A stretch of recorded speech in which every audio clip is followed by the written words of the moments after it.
tour in August. Irvine, Dayton, Seattle, Richmond. Today's guest, one of the original outlaws of comedy, Jimmy Shubert. Go to BertCast.com, get a shirt. This is the Bertcast. Pretend yourself. Yeah. So yeah, just try to talk into the mic. Can you hear it? You can hold it. You can hold it if you want. It might be easier for comics sometimes to hold it. Yeah. There we go. In the man cave today is a guy I met when I'd been doing stand up. Maybe like 6 months. Oh, really? No. Yeah, I've been doing it 6 months, officially 6 months, and I came down to Tampa. Do you remember this story at all? No. I came down to Tampa, and I was a hot shot. I had a fucking development deal at Fox. I was discovered by Will Smith. I rolled into Side Splitters, and I said, yeah, I'd like to do a guest set. And that's how it worked in New York, Right. And I was like, and they're like, you got to run it by the headliner. And they walked over to you, and you were sitting at the bar, and you kind of nodded, and then they were like, yeah, he said it's okay. And so I walked over, and it was you. Right. And you were sitting at the bar, and I said, hey, man, I'm Bert. And you said, hey, Jimmy Shubert. And I went, hey, and I think I started like bragging about like whatever the fuck was going on in my career. Right. And you were like, well, and you were really like, now I know what that feeling is. For the longest time, I couldn't place that feeling. And you were like, well, Hollywood's a weird place. They got a lot of hopes out there, kid. Don't get your hearts attached to them. and I was like, yeah, you're like, just worry about your 7 minutes tonight. And I went up and ate a dick. I ate a dick so hard. As Side Splitters. Do you remember that by any chance? Man, I know that I'm always really nice to like new comedians. Yeah. Or guys that are starting, or guys that come up and introduce I'm always just nice, and I never tell a guy he can't sell stuff. I never tell a guy he can't do guest sets. That's an interesting perspective, because there are dudes that like Ian Bagg is look, I guess it depends. I'm not going to stand there and sell like merch next to a guy selling a Who Farted t-shirt. I'm sorry, that's not happening. But I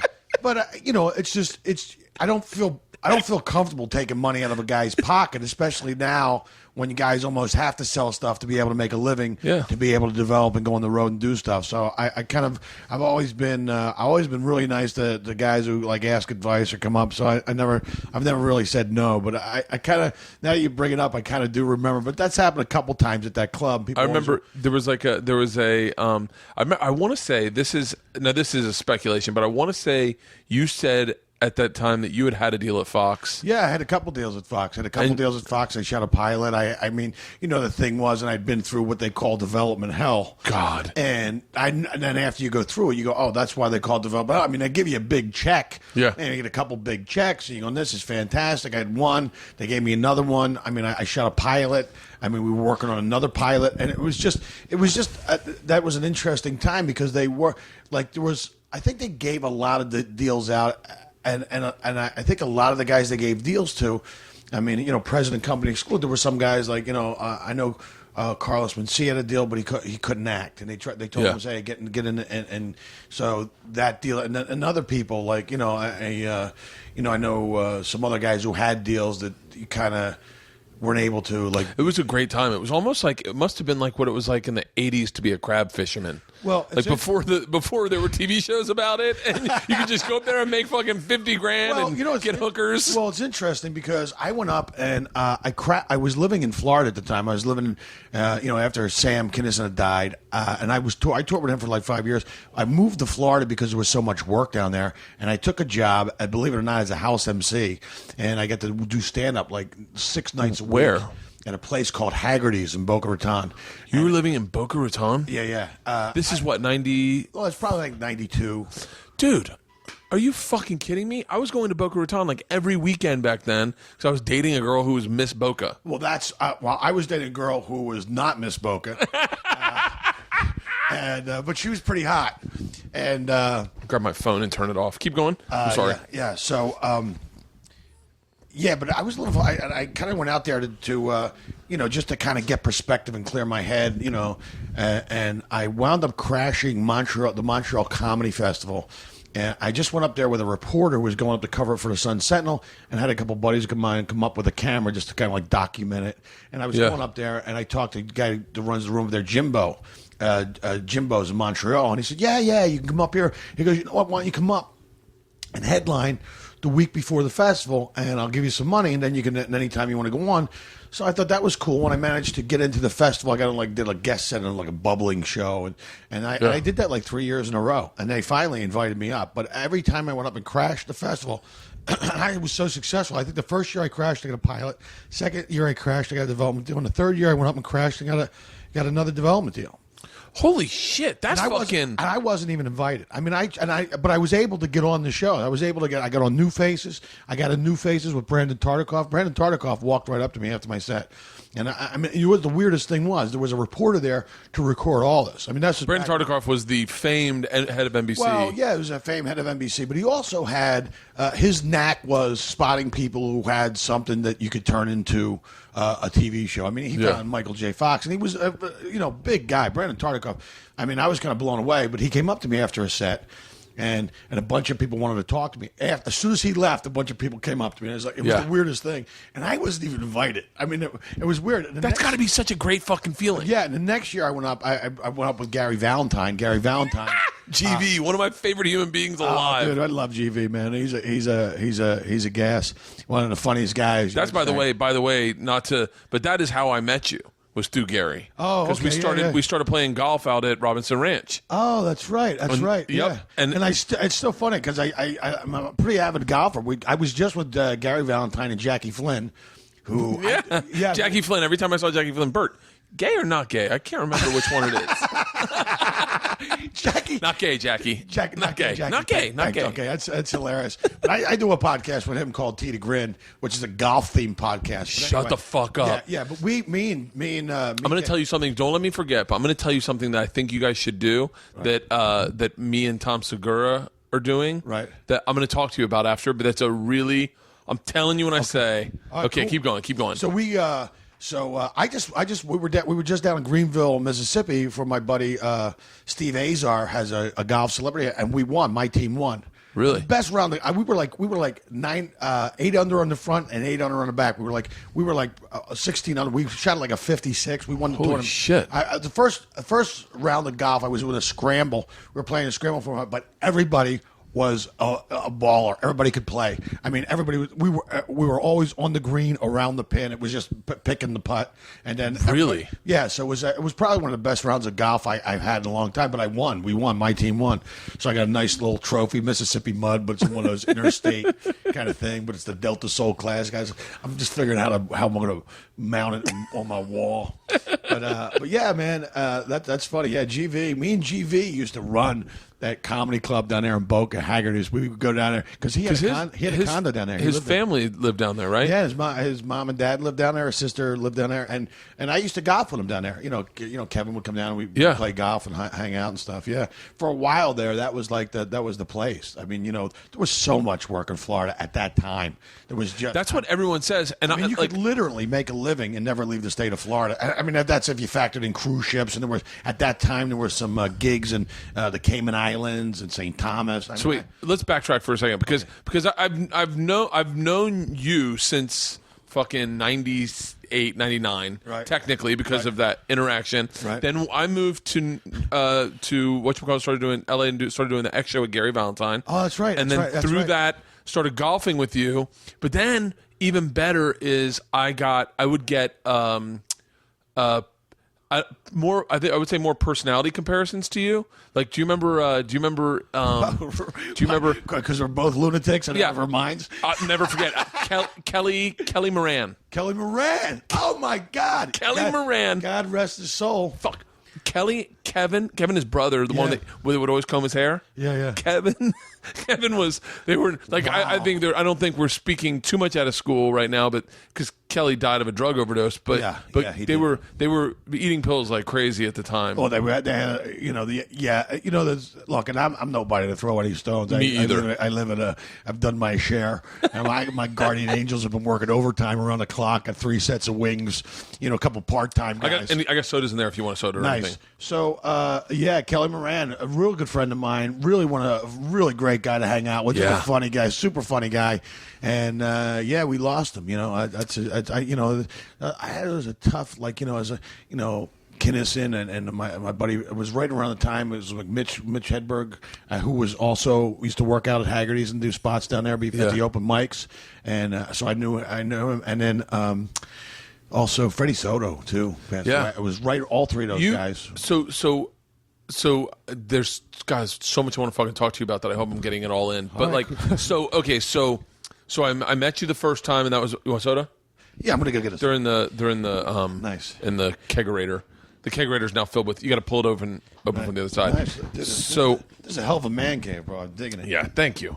You can come here anytime. Anytime you want to fucking late night watch anything, fucking let me know. Oh, really? Dude, yeah. You're right around the corner from my house. I know. That's like 1.9 miles. Are you still where Billy used to live? Yeah. Fucking love that place. Oh, dude. I love that place. Dude, he was my neighbor for like a long time. And Billy Gardell's a good friend of yours too, from Florida, and has had much success with the Mike and Molly show, which is a huge hit for CBS. And it's the dream. He called me. He goes, "Yeah, we adopted Shubert." I said, "What?" He goes, "He's living below us."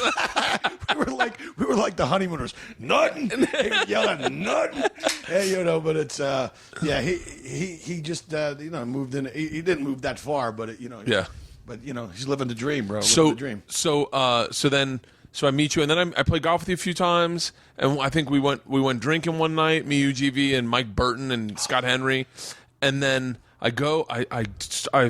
I'm not headlining at this time. I'm doing TV, but then I go and I start featuring, and I feature for Kelly Moran, and Kelly Moran says, "You remind me of Jimmy Shubert." And I said, "Really?" He said, "Yeah." We're at Laughs Unlimited in Sacramento, and he said, "Why don't you guys headline Bert?" And they're like, "Well, he's never headlined anywhere." And Kelly Moran, right in front of the owner, in front of everyone, goes, "Bert, you want to headline my club next weekend?" I go, "Yeah." And he goes, "Now he's a headliner. Why don't you give him a date?" And they were like, "Oh, that's great." That's Kelly. And so I go down. He is on and off the wagon a little bit. Like he at the time, he was on, and then he fell off a little bit. And I told him, "Don't stand up in the wagon. Yeah. Don't stand up in the wagon." And he goes back in the back room, and I go on stage, and he sits in the way back. There's no. It was a club was it in San Antonio? Where was it? His club? Yeah, it was in Amarillo. Amarillo. Yeah, it was in Amarillo.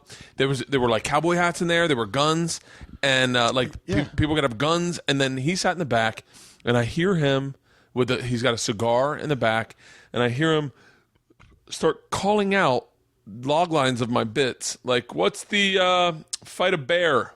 And I'm like, "Kelly?" And he's like, "Yeah, fight a bear, do that one." And so I do the joke, and he goes, "All right, do tame lions." So I go, "Do you have my joke book?" And he goes, "Yeah, it was in your backpack." And he's just flipping through my joke book, calling out jokes. That's funny. We get done. He didn't drink, but I drank with his younger brother next door. And him and his older brother said, "You remind us of Shubert in that we got to get you off the stage with a rake." And then they proceeded to tell me great Jimmy Shubert stories. And I was like, fuck. And so then one night, this is all I'm going to say about you, and then I'll let you say about you. Right. One night we go over to do a spot at Hollywood, and you're there, and I see you, and you're very nice. You're like, "Hey, Bert, how you doing?" I'm with my wife. Right. My wife does not think anyone's fucking funny. Right. At all. She's a little jaded. She's like a comedian. She is, and you made her laugh fucking out her nose from beginning to end. And when I told her you were coming over, she goes, "He's my favorite comedian." And I went, "Yes, he is." Wow, that's awesome. That's very nice. And then I started GV, everyone would tell stories about you, like, "Oh, did you hear about the time he pulled Kinnison off the stage with a motorcycle? Did you used to party with Kinnison? He used to do the road. He used to do Stinky the sock puppet. He used to do there were all these great stories about you that I kind of have pieced together a little bit from like WTF and like the other podcasts I've heard you on. Right. I know this much because I've seen you play enough of them in movies. You are a Philly Cops, like you are from the lineage of Philly Cops, right? Yeah. My dad was a pretty famous Philadelphia police detective. He worked on some big cases, and it's so funny because I'm actually trying to write a one-man show. It's called Bedtime Stories from a Philadelphia Police Detective. Really? He tells me some great stories, but he worked on this. There was a famous. It was a rape case of this woman lawyer, And the only reason they found her body was because they were investigating a previous rape that happened in, like a couple years earlier, and they discovered her body. And the only reason she was allowed, because it was in the dead of winter, so it was freezing cold. She was clinging to this like steam pipe. I mean, they got her. They called an ambulance. She went to the hospital, and then this guy beat her, and she was in like a coma. And my dad and a bunch of the other detectives, I mean, would sit and visit with her on a regular basis while she was in a coma. Really? She had a daughter, and they worked around the clock, like 6 months on a case. They found the guy. They tracked this guy down. I mean, they caught a guy, and we were residing our house, and my dad fell off the scaffolding and broke his ribs. So he couldn't be there for like the witness. You know, the witness knew what she saw and this, that, and the other thing. And you know, the law firm offered $100,000, but they caught the guy, and he didn't get convicted of that one, but he got convicted of a previous rape that he did. And but he, you know, I remember watching my dad. He would go undercover. You know, like really, like holiday, yeah, because they were down there. It was in the catacombs and the tunnels where this happened, and they were trying to find out. And I just saw how much he like, you know, it's funny. I was old enough to realize what he did, you know, like and he's catching these guys, and you would always see crime scene photos scattered around like on the kitchen table. Did he teach you about like gun safety and stuff? We would go to the gun range. We all took hunter safety courses. I mean, you know, my dad had guns, so you know, and he had them in the house, so you had to be very. No, wait, how does that creep in? Like when you're like 14, your dad's this detective, and it's like being a roommates with the Lieutenant Columbo. I hate to bother you. No, but you couldn't get away with anything. I mean, you know, I remember me and my brother stole $20 out of his sock drawer, you know, and my dad, you know, he goes undercover as your brother. Hey, Jimmy. No, but we like took $20 out of his sock drawer. I didn't realize at the time. I realized if you have like 6 kids, you know, my dad had 6. If this is 20 missing, you fucking know it. You know, there was no way. Like, he's not going to miss $20. And me and my brother would walk around chewing bubble gum with big stacks of baseball cards. You got one of the lead detectives in Philly in the house with you. You know, the guy's bringing down murderers and rapists, and me and my brother got a brand new stack of baseball. Everybody see Mike Twine? Oh, let's see it. Yeah, where'd you get them baseball cards? He broke us down. My brother broke like cheap. Put you in separate rooms? Yeah, put us in separate rooms. Your brother walks in and points to you. That's him. Anytime anything bad ever happened in the neighborhood, I felt bad for my dad because he was a cop and he was raising 6 criminals. You know, we didn't. Yeah. You know, anytime anything bad happened, the people would come over to the house, and we'd all have to line up in the living room, and they shut the porch light off so you couldn't see out, but people could see in. And number 3 turned to the side. Oh, you know, God. And my that's fucking. I would pay money to see that one man show, dude. I'm telling you, but it was like, you know, anytime, like my brother's egged this one neighbor's house like 6 nights in a row until the guy was waiting in the bushes for him and caught him. Yeah. And brought him to the front door by the scruffs of their neck. Any of those other kids you recognize in there? Oh, I felt bad. If my dad had to come to the police station to get you, you were catching the ass beating of a lifetime. Really? Oh, he was a cop. He didn't want to have to go and get his kid. You know, but it's like a preacher's kid. You know, you get in trouble. But you know, and it was Philly, so it wasn't really like, you know, was it? Where'd you go up in Philly? Northeast Philly, like still in city proper, but like up in the Northeast, just outside of like Kensington, K&A, and you know, Northeast Philadelphia is like, you know, some. It was probably the most decent neighborhood in that area. You know? But there was some, you know, we're not too far from the projects and other stuff. And you go back into Philly now?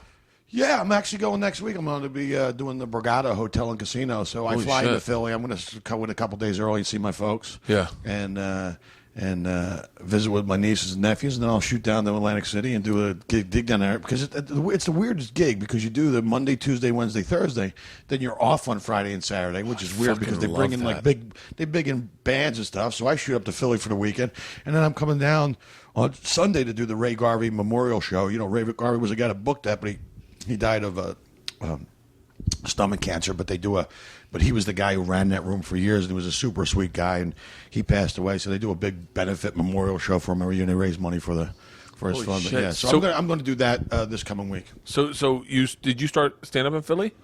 Yeah, I did. I used to start at a place called the Comedy Factory Outlet, and I was like a kid. Was that the black club that Kevin Hart started doing? No, there was one down. There was a Funny Bone on 2nd Street, but that came later. There was 2 clubs. There was the Comedy Works, and there was a place called the Comedy Factory Outlet, and both of those had mics that I would go to. And then Craig Shoemaker, believe it or not, actually booked a couple rooms out there. John Barleycorns. And that's how long ago this is. Craig I was a Shoemaker. kid. Yeah, dude, I was a kid. I was like 18. I mean, I met Dice. I had to pick Dice up, I think, at a train station and drive him out to one of these gigs. Really? Yeah, and I remember he had just like I remember watching him and making the grade, and then I was like working with the guy, and I was just a kid, man. I hadn't been doing stand up at like 18. Yeah, I was just about 18. I hadn't been doing stand up like probably like 6 months or 7 months at the time. Holy shit. But there was a lot of, you could do once you kind of like I used to do magic, believe it or not. I was a magician. By the time I was 15, I was like kind of an accomplished magician. I was doing all these shows, and I probably had 6 or 7 gigs a month at Boy Scout Jamboree. So funny because you peg me as someone that if you met my kids could entertain the living shit out of them for hours. With a deck of cards. With a regular deck of cards. You go, get out of here. You're like the ultimate uncle. I did all my tricks. I'm out. See you guys. Yeah, it's drunk magic with Drunkle Jimmy. But it's so funny because I just got back from China. I was over in China. I was in. I was over there doing shows. I was over at the. These guys run this little tour over there, and you fly into Shanghai, and then I went to Beijing. I think Steve Byrne did this tour like a few years ago. No, he did Shanghai, but this big promoter brought him in. And they did almost like, I think they did like kind of a theater thing. But people don't realize, I mean, you go to China, there's a huge expats community over there. There's all these English-speaking English teachers from Ireland, England, Scotland. Oh, yeah, I didn't even fucking think about that. South Africa, and a lot of Americans. And they're from all over. And you do these little Irish pubs. There's Irish pubs everywhere. I'm in Beijing with Des Bishop, who was a New York kid who's now moved. He lives in Ireland, and he went to learn Gaelic, and then he did his whole stand-up show in Gaelic, and now for season 2 he's over there learning Chinese. He's going to do his whole act in Chinese. Jesus Christ, this guy's smart as fuck. Well, that's a difficult language, but we were over there, and we're coming. The first I got there Saturday, he goes, "Come on, let's go. We'll go up the street." We went to this Irish pub. I go, "They got an Irish it's called the James Joyce in Beijing." I'm going, "They got an Irish." He goes, "Yep, they got Irish pubs everywhere, man." That's hilarious. Like they sent away for a kid, but that was a pretty cool tour. I could have gone to Detroit for the 7th time, or you go. But you did Detroit?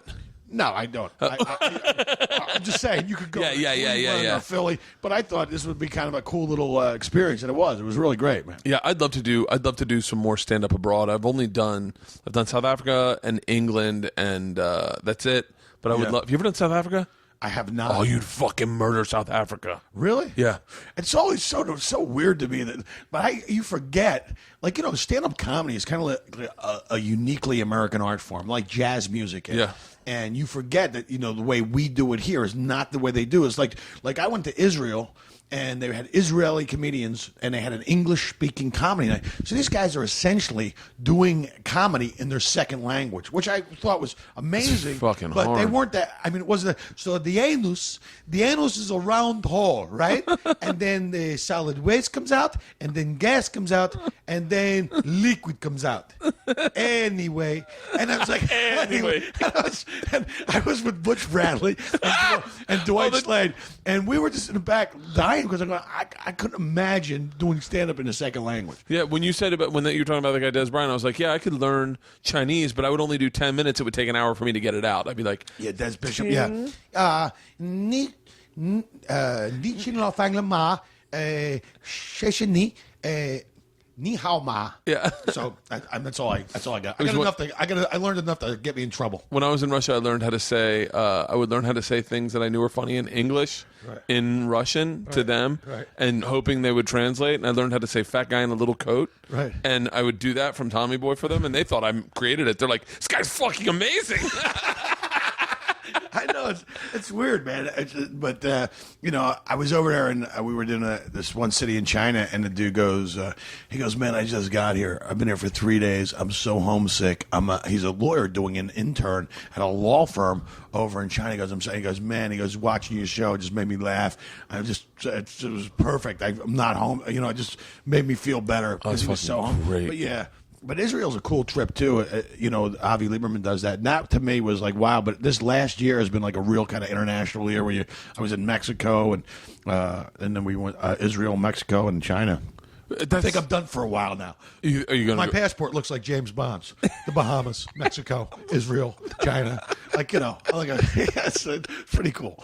But yeah, it's kind of. I'm definitely going to go back to China. I think it's great. So wait, what was the thing that got you to take a sabbatical and go to Florida? I need to talk to you about another thing too. Okay, what happened was Sam Kinison died, and and at that point, I mean, there were, I was kind of done with that whole thing anyway. I mean, the drugs and the partying and the crazies, and I just really wanted to get away from it and just kind of really find. I kind of wanted to fall back in love with stand-up, and I wanted to find my voice again. I really wanted to find my voice in stand-up, and working in Florida at this club called Haggerty's really provided me an opportunity because I was going on stage 6 nights a week. I took a job as a house MC, so they would have you do 15 in front, and they'd have you do 20 in between, because they were selling booze. It wasn't like they didn't care about, they wanted a strong MC that could headline just in case, because a lot of acts would come in Wednesday, they sucked, they get fired, and then you'd have to wind up. That mentality carried over in the clubs for so long, but was once the Improvs and Funny Bones showed up in consolidated the way they are now, that never happened. No one ever got fired as a headliner or as a feature. Like when I started doing the road, you still had that, like, if I do funny enough, the headliner's gonna fucking, Well, yeah, it's weird because stand-up comedy clubs, period, would where you would go see like real funny guys. I mean, you go and see great stand-up comedy. I mean, when I was coming up, I mean, I remember watching Jay Leno back at the Comedy Works in Philly, and he was just hilarious. But I remember seeing all these guys, and Glenn Hirsch and some of these guys that probably are no longer doing it, but I mean, they were just hilarious. Yeah. I mean, just really funny guys. And I don't know that you. And now I think there's people that are like, more famous than they are funny per se, Yeah, there's people. Oh, yeah, definitely. There's people that sell more tickets than they do. Well, and it's a business, so you totally get it. But I kind of find it insulting that you spend your 15, 20 years getting good at an art, and then there's some guy. Somebody comes along, and just because they have a really active Twitter account or they're really hilarious on Twitter, and you go, look, it doesn't translate. I mean, it doesn't. I mean, you're talking about entertaining people and keeping them laughing for 45 solid minutes. I'm just kind of an old school guy like that. I mean, I really think that if you could, you got to be able to do that to even. But now, I hear more stories from people that go to. We went to see so and so, man. It's the one drawback. I was talking to Kevin Heffernan and Steve Lemmy from Broken Lizard. Right. They do Super Troopers and all those movies. Right. And they were saying that they were doing stand up and that they were having that they had only done it 4 years, and now they're doing a tour, and that they're like, we know sometimes stand-ups don't like that, and I go, no, there's two ways to look at it. Like there is, it does suck the premise that you go that theoretically, and I don't think this happens with them, but I'm sure there's dudes this happens with, that people will go, well, this guy is on a sitcom. So he must be if Hollywood thinks he's the funniest guy in the world, he must be the funniest guy at stand-up. And then they go see him, and they're like, he was horrible. Well, I'm definitely never going to go see Bert Kreischer and Jimmy Shubert, because I've never even heard of those guys. Which that for me is sometimes frustrating. However, luckily, I feel like the norm now is a lot of those guys are funny. But you have to realize it's a business. And if guys can put asses in the seats, and then, that's it. It's just... And as long as people are like, if they go, we've been doing it 4 years now, we're doing a tour, but as long as they kind of go at it. Both these guys have become passionate about stand up, and now are wishing they had started in the trenches. Yeah. And I think, and I will say the one thing I do like about guys like that, guys like them specifically, and guys like Steve-O and guys like Tom Green that are going out and doing stand-up, is that Steve-O's bringing a group of people that are not stand-up fans. Like they're not they're traditionally Steve-O fans. That's why they come and see and so they come to a club, and if they enjoy that show, then they see our faces on the flyer, and they're like, shit, let's go next week. Yeah. So maybe it's bringing more people in. No, it's good. I mean, it's good. And as long as, but it's Steve-O, from all I can, people say he does a great show. That's what everyone says. Rogan was like, man, he's funny. Who's that? Rogan. Yeah. Was like, he's funny. And I was like, well, if Joe thinks he's funny, he must be funny. Yeah, and Joe's a pretty tough audience. He's a pretty tough. I take that back. It might have been Red Band. So keep going. Well, but I mean, I'm just saying, obviously it's one of those. I just think I think Meta World Peace was like emceeing like a night at the thing. Well, wait a minute. The Lakers don't call me in to throw free throws. I mean, this guy's coming in. He's going to do stuff. Don't even I just think it's like a big insult. Like, how fucking dare? I mean, get funny till I was about 12 years in. Yeah. And I was working my ass off Yeah. to get funny at 12 years in. And then I had to, I mean, even today, your act's a living, breathing thing. It's always changing. You're always writing. I mean, if I take 2 weeks off, I feel like my timing's a little, I mean, it's weird. Yeah. So, I mean, I have a reverence for it because, it's really difficult to do. I mean, I read an article, interesting article about, what makes people laugh now has become kind of like the Mount Everest of neuroscience. Like, scientists understand the brain well enough that if they poke at one place, you'll have a memory of your third grade teacher, and if they poke at another place, you'll have a memory of what a perfume smelled like. They also understand that they've put the cochlear implants in people, but they say different jokes tickle different parts of the brain, and if they understand what makes people laugh, they'll understand how the brain functions a little bit.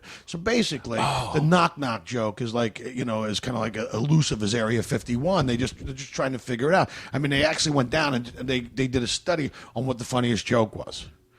And it was 2 hunters are out there hunting, and the one guy trips and shoots the other guy. And he calls 911. He goes, I think I killed my friend. She goes, well, is he dead? He goes, I think he's dead. She goes, well, make sure he's dead. So he goes, hold on. He sets down the phone. Here's a gunshot. And he goes, okay, now he's dead. Now what? But I mean, it was one of those jokes, but they said that's the funniest joke because it appeals to people on many levels. But it's kind of interesting. I mean, you just think about, like, walk up on stage, it's you, and there's 400 faces in front of you, and you're going to go make them laugh. I mean, and they don't even fucking know you. I mean, I still am shocked. The biggest fear of stand-up is that first laugh.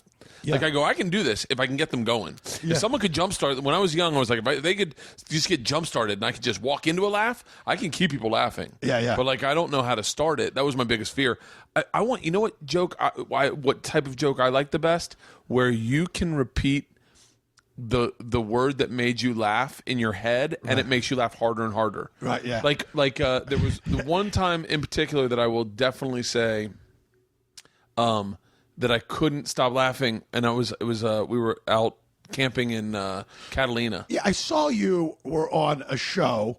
I think it was the stand-ups in Amsterdam, and you were traveling around. I guess it was a hooker or a lady, and you were doing this, and you couldn't stop laughing. Oh, that was one of the hardest I've ever laughed in my entire life. No, but I'm saying it was great. I was laughing because you were laughing. I was laughing because she was smoking weed, and I was not smoking weed, but I was in the room, and I was right next to her, and everyone's smoking weed, and I ended up getting high. You probably got a second. Yeah, and she was talking about. They said they were saying, and she was a sex professional. Yeah, and I asked her a question, and then she started talking about dissecting frogs. But she said, we used to have to catch them when I was a kid. And I was like, I'm sorry, what? She said, we used to catch frogs. I thought she said catch farts. And then I started laughing, thinking about how you catch it. And then I spiraled, and then she started telling me the story in Dutch. And I was like, she thinks I speak Dutch. It was one of the hardest I've ever fucking laughed. Oh, dude, it was funny. It was real funny. I remember watching, that was the show with Danny Bevins and Tom Rhodes. Yeah. But it was great. I watched that.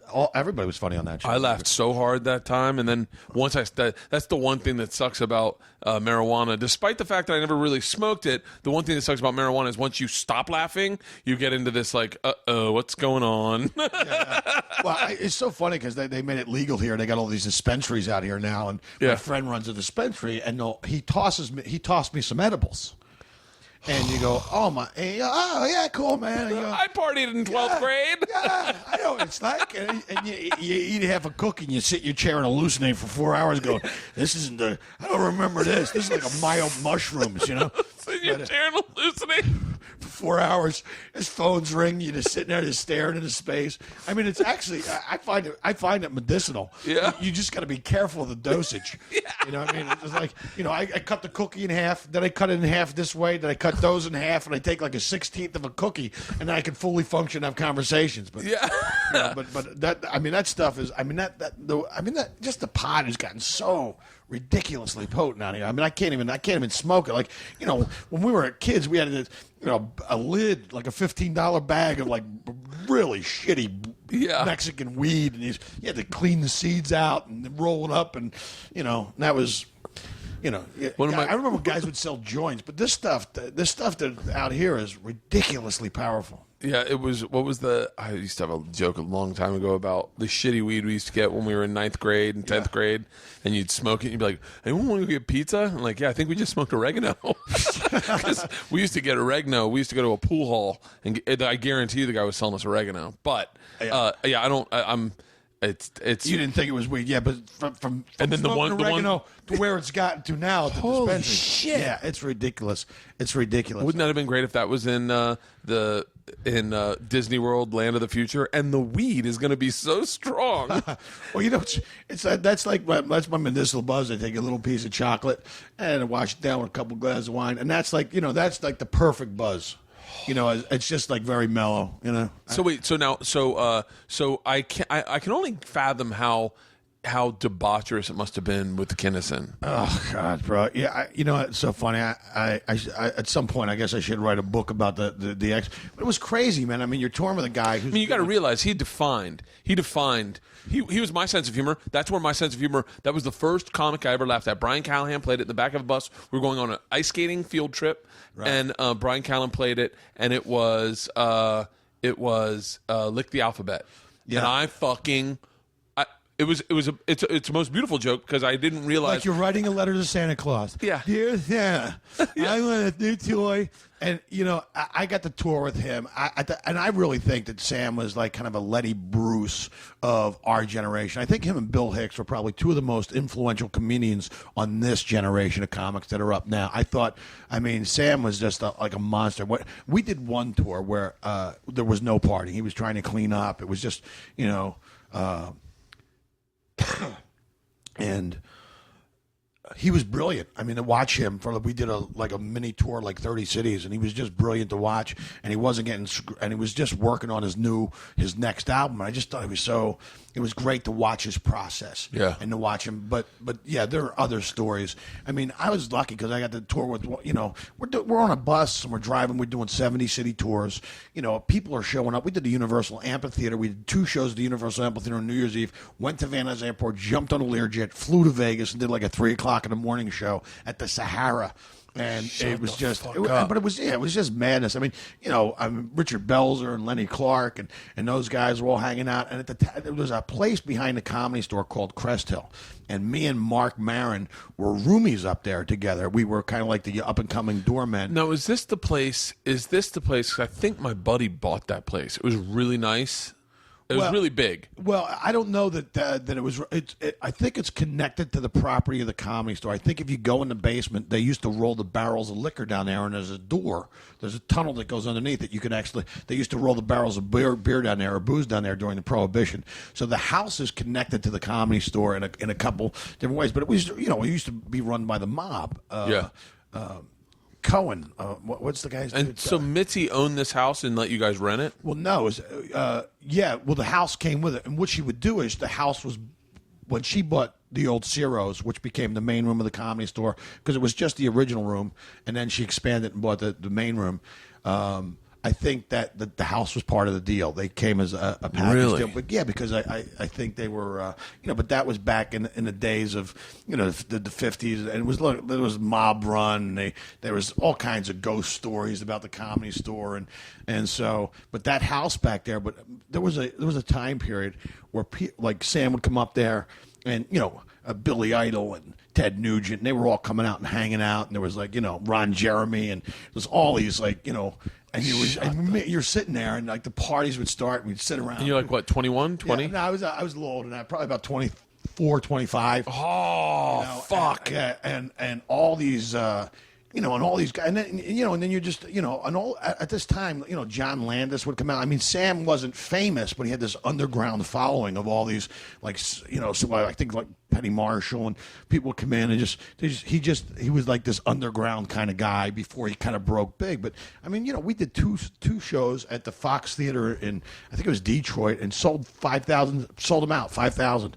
I mean, he was at the height of his thing, and he had a band that was closing the shows. I mean, it was like a circus. Yeah. It felt like you were really part of a rock band more than you were a comedian, because you were with all these guys and you're on tour, and you're just, I mean, it was amazing. You're playing all these great little theaters that were, you know, built in the 1800s, and all this little, No, is at the time, and this is in where my head goes as a comedian. At the time, is he watching your act? Is he giving you insights on where you should be working, or is it just we did that one when we were doing a Universal Amphitheater.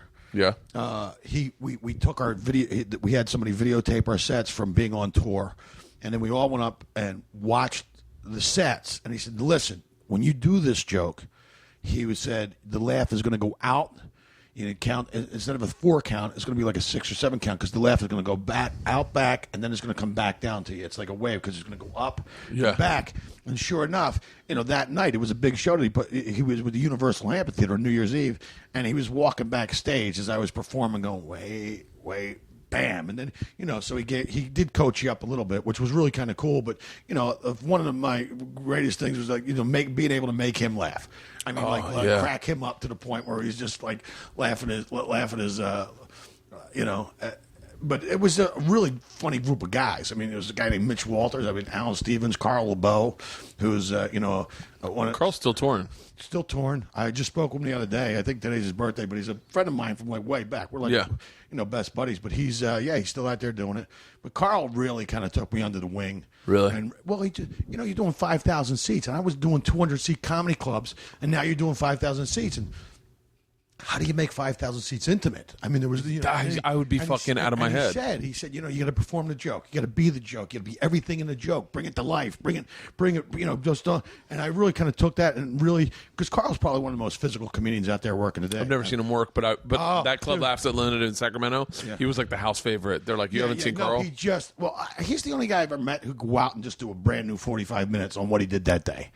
Yeah. I mean, just like he's just one of those minds. He's just got a great comedy mind. And instinctively, when he finishes a bit, the audience knows to applaud. It's almost performance art that happens to be really funny. He's that good. And I got to watch him and Sam, and even Mitchell Walters was just pound for pound. He's a complete, like track degenerate, borrowed money from everybody. I said, dude, you got to pick one. You can't be a gambling degenerate and a drug addict, okay? Yeah. It's too much. One or the other.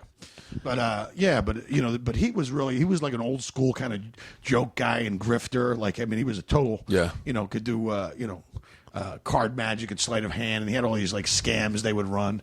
Like he would, back when we were like broke comedians, 5 guys would go into like this diner and they'd have a meal out, they'd get some stuff to go, and then you'd have 2 guys sitting there who had coffee and cake, and they would switch checks. So those guys would get in the car, and the guy would go, I think you gave us the wrong check, but that table was already gone. Yeah. So it was like, it was like horrible.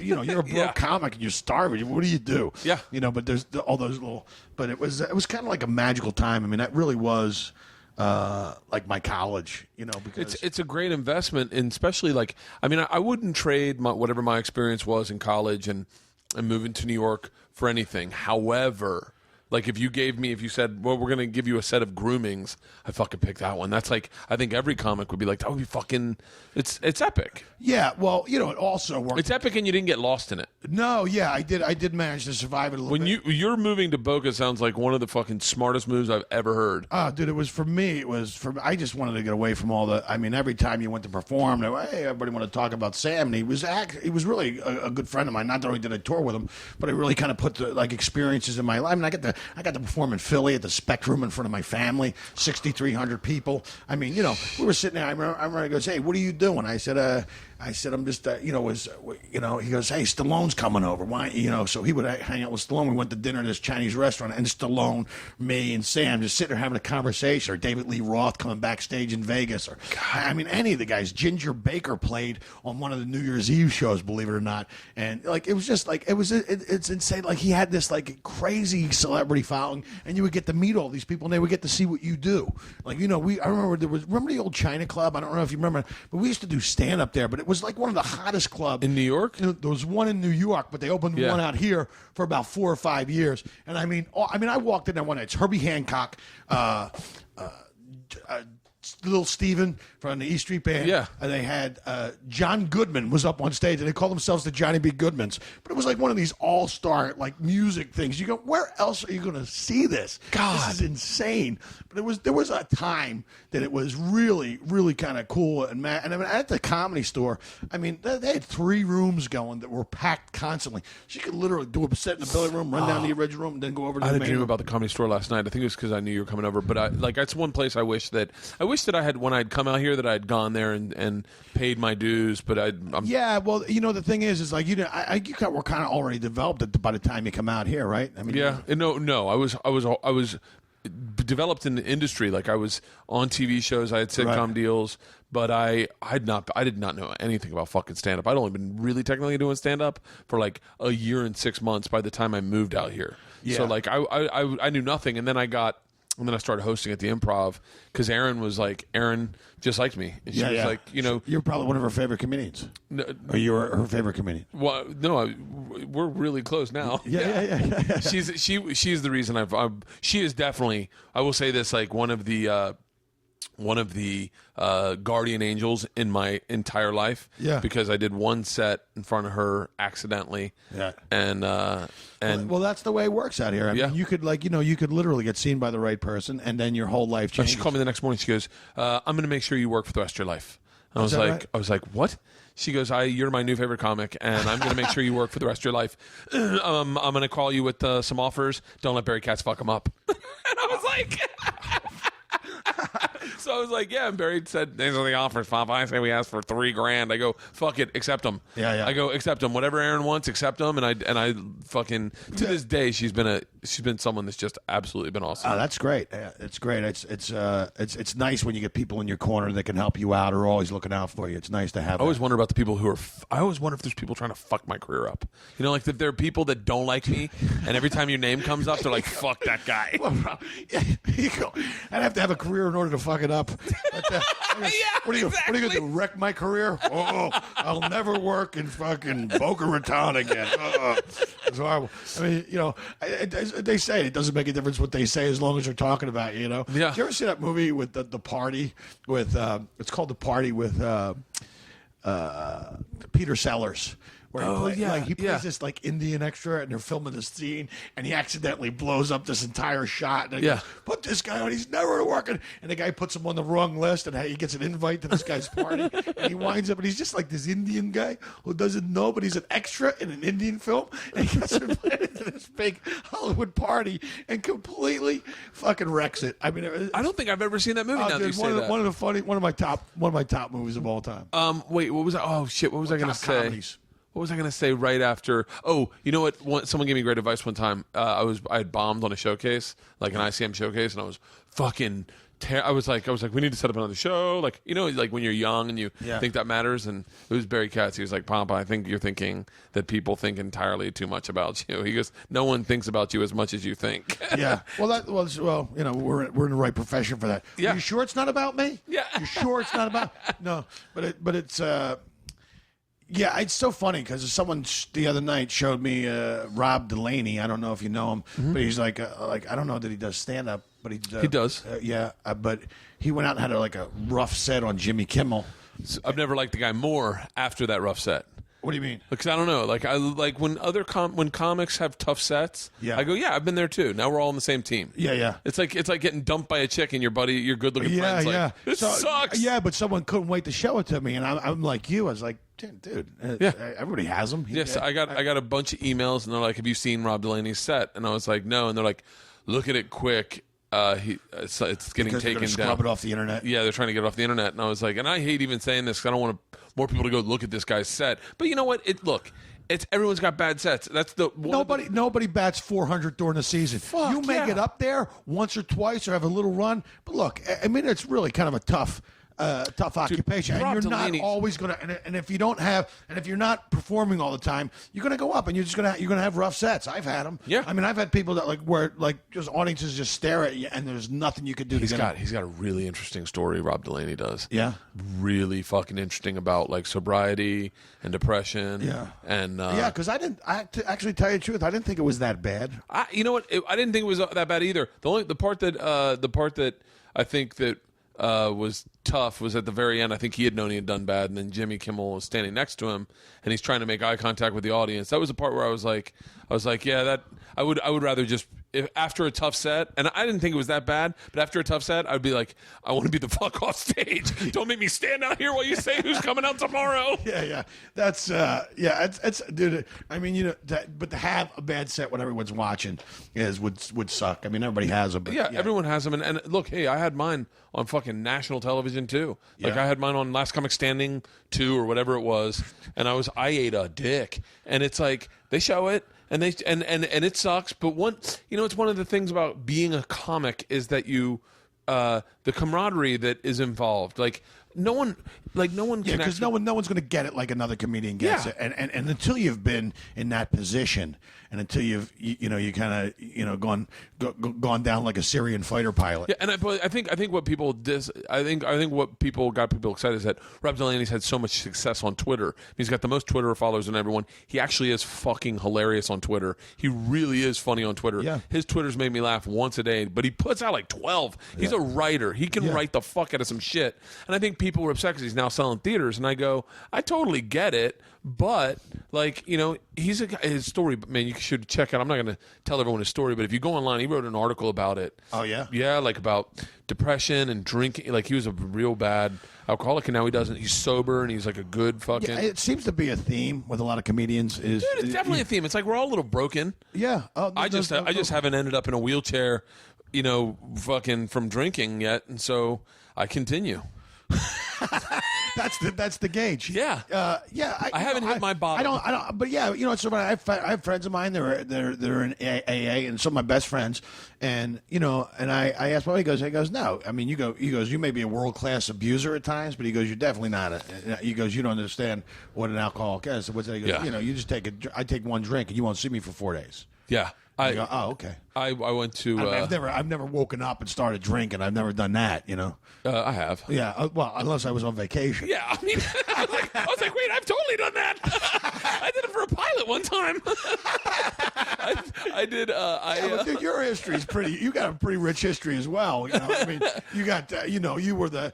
Did they? Someone told me they based Van Wilder. That movie was based on your life. I fucking cringe every time I hear that because it's like it is the truth, but it's like such a weird truth because I didn't have anything to do with the movie. I didn't write it, or I didn't even I wouldn't they even. Just took the article based on your life. They took the article and Oliver Stone's company optioned the rights to my life about the article based on the article, and a bunch of guys wrote scripts, and then I talked to National Lampoon about this. In National Lampoon Radio when they used to own that place on Sunset. Yeah. I talked to them. Brought some execs in. I told them the story in front of Kevin Couch on Kevin Couch's show, and they fucking froze. They were like, stop, what are you, suing us? But yeah, so like I told, I guess one of the guys wrote a script, and then turned around and sold his script after the deal fell apart, sold a script to National Lampoon, changed my name. I've never seen the movie, so I don't know how close it is. But I doubt it. I doubt it. Not, probably not at all. All anyone goes, "Did you ever jack off a bulldog?" I was like, "I did, but I didn't tell anyone about it." I did. That's funny. I was when I was in China. This Australian guy, and he goes, "Hey mate," he goes, "You ever give yourself a stranger?" And I said, "What's that?" He goes, "You fall asleep in your hand and you put it down your pants. It feels like someone else is down there. You ever do that, eh?" And I go, "No, I've never done that." I said, "I've given myself the reverse stranger." He goes, "What's that?" I go, "I sat on my dick till I fell asleep, and when I jerked off, it felt like I was doing it to somebody else." So I've done that, but I haven't done the other thing. No, drinking is a weird thing with comics because it's like in a weird way, it just is. It's so fucking like when I see someone get sober, I get so proud of them. I go, I don't know how the fuck do you do it. What do you do on your Saturday Night Late Show? What do you do on your Friday Night Late Show? Like I can't. Well, on those weekends, I don't even. I know I wait till after the first show, and then maybe I'll have like a pop. But it's funny. It's like it's never been my thing. I don't like to be like You do something that I wish I could do. I can't even get active when I go to a fucking city a lot of times. Right. Because I go maybe I'll go to a baseball game or something. Right. But you do Bikram yoga on the road. I did. There was a period where I was doing it. Yeah. That's all anyone said. You go on the road, and they're like, "Are you into Bikram yoga? We have a great place. We just found one for Jimmy." I was like, "What?" You were down in Atlanta. Yeah, we went down there, and I did. It's great, man. It's like one of the best workouts I've ever had. You're sweating because they heat the room up to like 120 degrees. So you're sitting there and you just start sweating, but you're doing a 27 yoga pose. And I just do it because of my knee and stuff like that. But I mean, you could smell like nicotine and liquor coming out of your body, and souls of ex-girlfriends just leaving your body. And say, Wait, I'm dying to talk to you about this. And if you don't want to talk about it, I can totally take it out. Go ahead. But I can't imagine that you wouldn't. But I'm taking motorcycle lessons tomorrow. Yeah. Do so. I mean, it's great that you're taking lessons, but you should probably not. I mean, if you want to tool around town, it's just weird because it's not you. It would never be your fault. Some idiots texting and they plow into you when you're standing there at a red light, and just not paying attention. I mean, especially nowadays with people texting and driving, and I mean, I was when. What happened? Did you got? Well, no, I was in a motorcycle wreck, and I almost lost my left leg, but the doctor managed to save it, and I got a pin in there, and they kind of rebuilt the leg, and they had to do a bone graft. They took a piece of my hip out and made it into a bone paste. What happened? What happened to your motorcycle? I got hit and shattered like 2.5 inches of bone in my leg. So they had to basically rebuild the bone, and they had to do that because the only bones in your body that will regrow are your hip bone and your skull bone.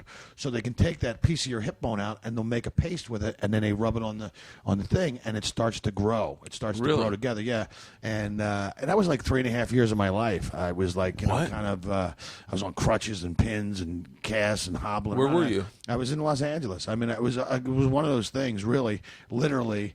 I mean, I wanted to run home, but I just didn't. I thought I just looked at it as a test in my life, is that if I can make it through this, I could probably it kind of set me back about 3.5 years because I was, had to do rehab and get my leg. But most of the comics at the Comedy Store for a while, there was big metal things coming out of my leg, and I was still trying to do stand up. Really? I mean, it didn't even slow me down. It really didn't. Really? I mean, because I was trying to, I wanted to do it. I said, if there's ever a test in my life, this is it. I got to continue to do stand-up. It was almost therapeutic. And it was actually like the first real piece of comedy I ever wrote in my life. Because everything up to then was just kind of like made up shit or you're trying to write stuff. But this something really happened to me. And I started talking about it on stage. And I started telling, I really got in touch with how you take, something that your own pain kind of and make it therapeutic and people could laugh at it. Because I would hobble up on stage on crutches. So I really didn't have to, they knew. Yeah, I got a motorcycle accident. And I was talking about the doctor. You're shaving your nuts because they got to do an operation. They want to shoot a thing down there, and you're just laying there going, a guy's shaving your nuts. You're gonna, hey, how's it going? You just talk to a guy while you're shaving. Take a little off the top. I started doing a little. I started doing that, talking about that, and that's really kind of got me into like writing real comedy. Really? Yeah, because I was doing stupid stuff about there's a bar laundromat. There was like people could do the laundry and go hang out at a bar. Yeah, and I was doing stupid comedy. I used to. It's what you do when I think you're young, and then you get to a certain point where you're like, it was definitely a breakthrough for me. I mean, to go through all that and to still be out here and struggling. And where did you get hit? I was right across from the newsstand. There's a newsstand down on Ogden, like Fairfax and Ogden. Yeah, I know exactly what that is. And they were doing some construction, and this dude saw they were doing construction, and they had everybody stopped, and then they waved everybody on. So I drove, but this guy just kind of backed into the thing and just kind of pulled across the street, but he didn't realize there were cars coming or people were coming, and he kind of hit me in the side, T-boned me a little bit. Really? And he wasn't going that fast. I wasn't going that fast either, but it didn't take much. Really? Yeah, and I was laying there on the sidewalk, and this guy came up, and they called an ambulance, and I looked at my leg, and I looked like I had a knee in the middle of my shin. My leg was serious? oh yeah, dude, it was oh man, it was bad. I was bad, man. I was like, oh. It's like, and I was lucky. I got a good doctor, and I went to Cedars-Sinai. I went to the best hospital. And did you have health insurance at the time? I did not have health insurance at the time. Holy we wound shit! up suing the guy, and they wound up taking care of our medical bills. I had my medical bills were like $30,000 or something. Oh, that's not that bad. No, yeah, but. Yeah, it wasn't that bad, but then I needed, and once we settled with the thing, I felt I needed another operation. So it's basically you didn't make any money. I was just money for my medical bills. God damn! What year was this? Oh God, 86. Really? 87, 88. Yeah, and I think I did my first tour. Started touring was like the end of September of 88 and 89 was I started doing some shows with Sam. Is it worth all of that to have the best motorcycle Sam Kinison story ever? I probably would have had that story anyway. Yeah. But it's that was a pretty crazy time, and I didn't even know what I was doing. Someone just said it's never been done before. Yeah. And so I like started up. I said that's it, and drove out on stage. So anyone that doesn't know, which I can't imagine there isn't anyone listening to this that doesn't know, is that what was it like? Was he going long or something? And yeah, well, it was a Monday night, and the Thai manager of the bar goes, "He got off now. He got off now." I'm Yeah. like, dude, he said, "Sam Kinison, dude, what are you talking about? He got off now." And so I go, "All right." And someone goes, and I just kind of gunned the bike, and he goes, "Are you going out there?" I go, "I don't know." He goes, no one's ever done it before." I said, "You didn't have to tell me that." Click. And then the guy goes, "Well, if you're going out there, you need a joke." And I think maybe Kelly Moran was there. Really? And he goes, "Yeah, just go out and say his last call. By the way, your ride's here." And that was like where that's all I thought it through to. I was going to go down the steps and put the bike on stage and go, "His last call. By the way, your ride's here." I didn't know he was going to look at me. Go, "Let's do it. Let's do it." He throws down a mic and jumps on the back. And I go, "All right, we got to get out of here now." And I kind of whipped the bike around, and we had to hit those 3 steps. And that big iron sign wasn't there. So I went up and around the corner, and people were diving out of the way. "Get out of the way." And right out the back. And we could have been murdered. I could have been killed then because I didn't even look. We just went, boom. Luckily, there was no cars coming. But, I mean, and he had a death grip on my right. He was scared shitless. Really? Yeah, because he fell off the back of a motorcycle when he was a kid and smashed his head. So, which explains a lot. But he was scared to death of motorcycles. And we turn up at La Cienega, we make that U-turn on Sunset. He goes, "Yeah, you're a crazy motherfucker."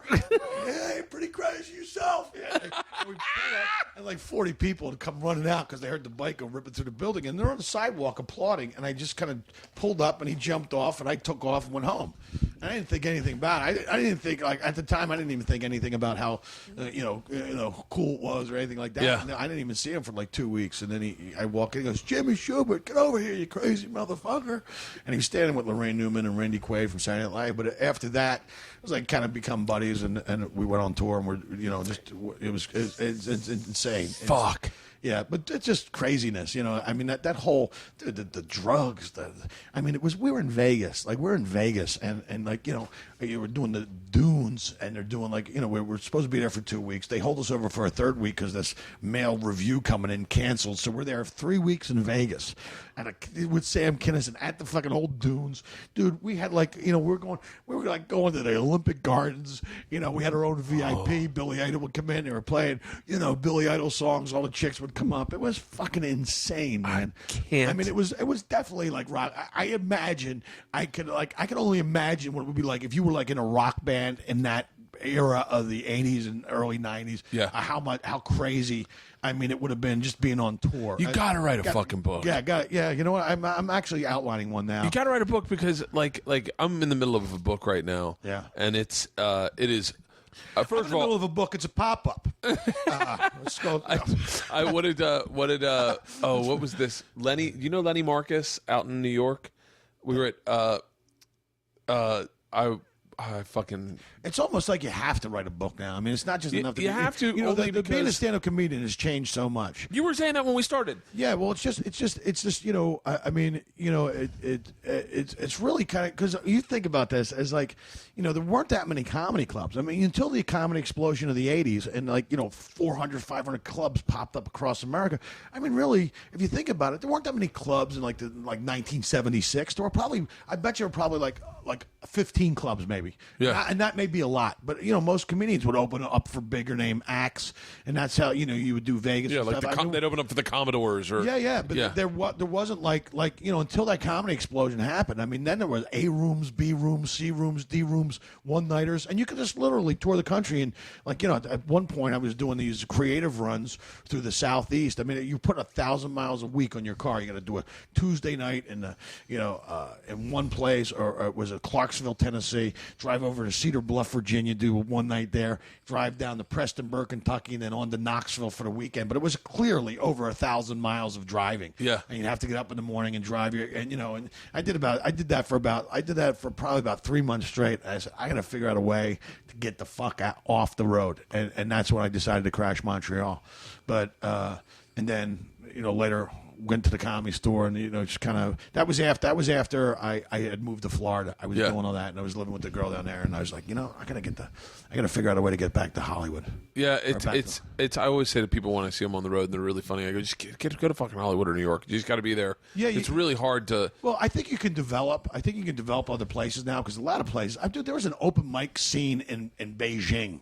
Of English speaking comics. They're like fucking cockroaches, man. There's everybody goes there was an open mic scene in Shanghai. I'm going, that's just fucking crazy to me. Comedians just will perform anywhere and do anything, and it's like there's so many cats doing it now. I mean, it's weird, but it really is become and it's been that way for a while now. But I mean, it's it's a viable you can make your living just doing it. I mean, there's guys out there making a living that you probably never have heard of. I was one of the big things when I started doing the road is realizing, because I always thought, the guys who did the road were like you, GV, Kevin, like the guys that I knew on TV, that I knew in Hollywood, that just did the road also. And then I went and did the road, and I was like, oh, there's dudes that live in fucking Tennessee that do the road. There's dudes that live in Detroit that do the road. Yeah. Like there's dudes that live in Milwaukee that do the road, and they're fucking hilarious. Yeah, there's a lot of guys out there that you people go, well, how come I never heard of you? But that doesn't mean anything. I mean, people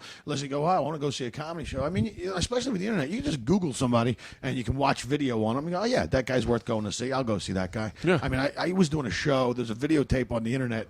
I didn't do it. This kid named Kevin Jackson did it, but I was doing Cleveland. I was in Hilarities, and I'm about 12 minutes in on my Saturday night first show, and the fire alarms start going off. I guess one of the busboys upstairs, and if you've ever been to Hilarities, it's one of the nicest comedy clubs in the country. I have been there, but I haven't worked there. You see, but it's a $10 million. I mean, it's a 4-star restaurant. Downstairs is a cabaret showroom. They got a martini bar. They got a champagne bar, and then they have the comedy showroom. And the comedy showroom is the engine that drives the rest of the business. He says the customers come there, they spend 4 or 5 hours at his club. They have dinner. They'll go see a show. They'll come out. They'll drink at the bar, or they'll go see a cabaret show. Yeah. So it's really kind of this great little club. But a guy was moving a stack of chairs, and those sprinkler heads, the sprinkler heads, he knocks one out of the ceiling, and it pops out, and like water starts gushing out of this pipe, like 44 gallons a minute. Some ridiculous, and they got buckets under it, and they're trying to move it, but immediately it sets off the alarm downstairs.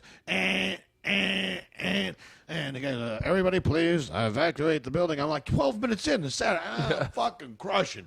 And I'm like, oh, man. And they go, please, everybody leave. So we go upstairs, and the fire engines pull up, 2 fire engines, and there's construction, and they're looking for the shutoff valve, and the whole audience is standing on the street going, when is this going to go? We're going to be able to get back in. And Nick Costas goes, Jimmy, would you mind if you did the rest of your show on the sidewalk? And I said, Nick, let's just do it for the story. I completely forgot that the dude was fucking videotaping it. And he cuts this whole fucking video together. I mean, I wound up doing my show, the rest of my show, on the fucking sidewalk out in front. And the audience just stand there, because what are you going to do? I go, it's fucking great. Let's make the best of a bad situation, people. God. And I wound up doing like 35, 40 minutes on the sidewalk. And Tony Camacho was there. And I go, now I can put street performer on my resume. And but then I said to Nick, I said, well, at least I was trying to, I go, well, at least your system works. They called the alarms went off. He goes, yeah, Jimmy, that's what I want, a fire drill on my busiest night of the week. Around here, profit's a dirty word. And but it was funny. But actually, a lot of those people came in for the second show. They actually stayed there. Are you serious? Yeah, because what are you going to do? You got a showroom. Everybody's got to leave. And so he lost this whole dinner crowd upstairs. He lost a complete show. The people just got up and walked out. And they may have had 4 or 5 drinks, or they had a dinner bill or whatever, and just got up and left. And some people didn't even go back. They just probably said, all right, this is our chance to get out of here. We just had a free meal, which was horrible. I mean, I'm sure, but I wound up doing my show, and this guy, Kevin Jackson, edited it, put it together, and put it up on the internet. And people come up to me and go, the only reason we came and saw you is because we saw this video on the internet of you performing on stage, and then fire alarms go off, and then you wound up on the street doing the rest of your show. I thought, that guy's worth going to see. Yeah. So when people say that to me all the time. It's great that you had someone to do that for you, because you're right about being a comic is now you have to be a jack of all trades. You have to have a podcast, write a book, develop a sitcom, write a script. Well, you got to have you got to have 3 fucking sitcoms written just to. You got to have your Twitter feed up to time. You got to be active on Facebook. I mean, it's a strange new world we're living in. I mean, well, like you said, there's no reason. I mean, people, if they go, who's at the club? Let's Google them. Let's find find out. But it would be nice to like get that, like, you know, I'm sure you probably pack out places and sell tickets and people come back and see you again and again if they've seen you, because I'm sure you're like one of those acts that you just never know what the fuck's going to happen. I have a lot of people coming back to see. I have a lot of people staying for the second show or coming back Sunday. Yeah. Just because, but I'm so bad in that I'll, like, if I find out that someone's coming back, I'll make sure I do a totally different show. Right. Because I'm neurotic about that shit. Yeah. Well, it's, you know, but you're right. It's definitely not. It's just not about being funny anymore. And and because of that, we now live in a world where people think if they put the social media before the act. So a lot of guys put the cart before the horse and go, hey, I got all these Twitter followers and I'm a superstar. But it doesn't fucking translate. I mean, if people show up to see your show and you fucking suck, then you fucking suck. I mean, they're not going to come back and see you. Yeah. I'm saying, you know, if you write your act first and become really funny, then you could do all that social media stuff. I mean, that's the really. I was talking to Zane Lamprey. Do you know Zane? I've heard the name. He did a show called, I've mentioned him now 2 podcasts back to back. He's doing a new show. It was just on Kickstarter that he funded. I had him on my podcast, but he did a show. Called Drinking Made Easy, but he did one called 3 Sheets on. I've heard that show, 3 Sheets. I've seen that show. Yeah. So he.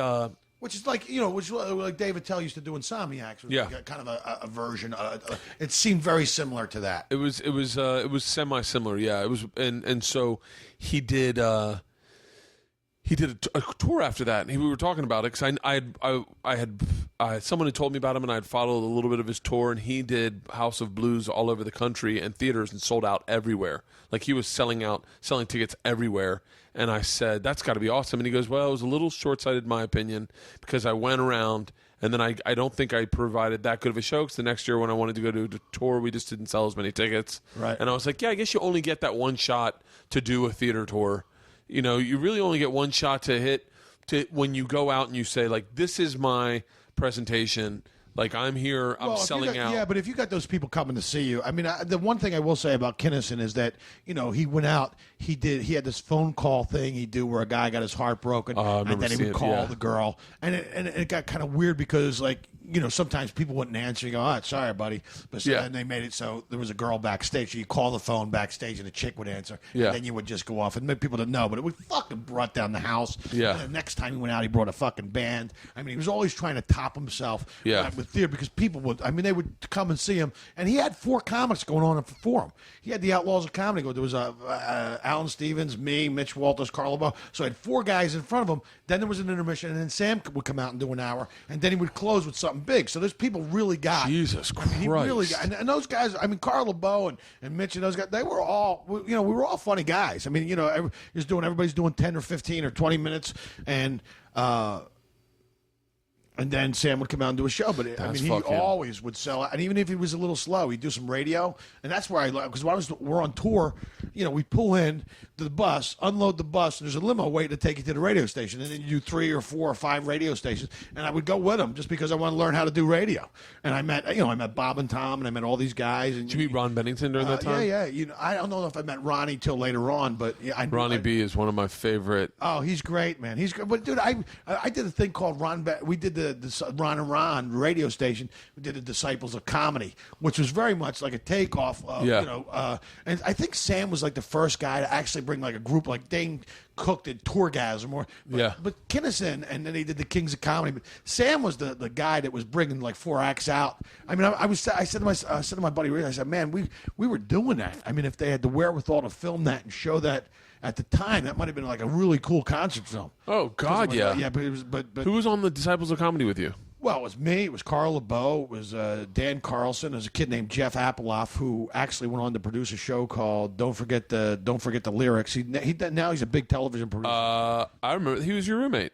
Yes, absolutely. Jeff was my roommate at one time. Now he owns $1 million house in Topanga Canyon. And, I mean, that's like a Hollywood stuff. The dude went from sleeping on my couch, and I had a roommate move out. I said, just take the other room, and he was coming down, but he's trying to pitch us. I said, he literally went from on my couch. 2 years later, he's moving out and buying a freaking house up in Topanga. Jesus, I mean that I've seen that up close. I literally saw that up close. Like that dude. Well, I mean, when people say, "Oh, Hollywood," I go, "No.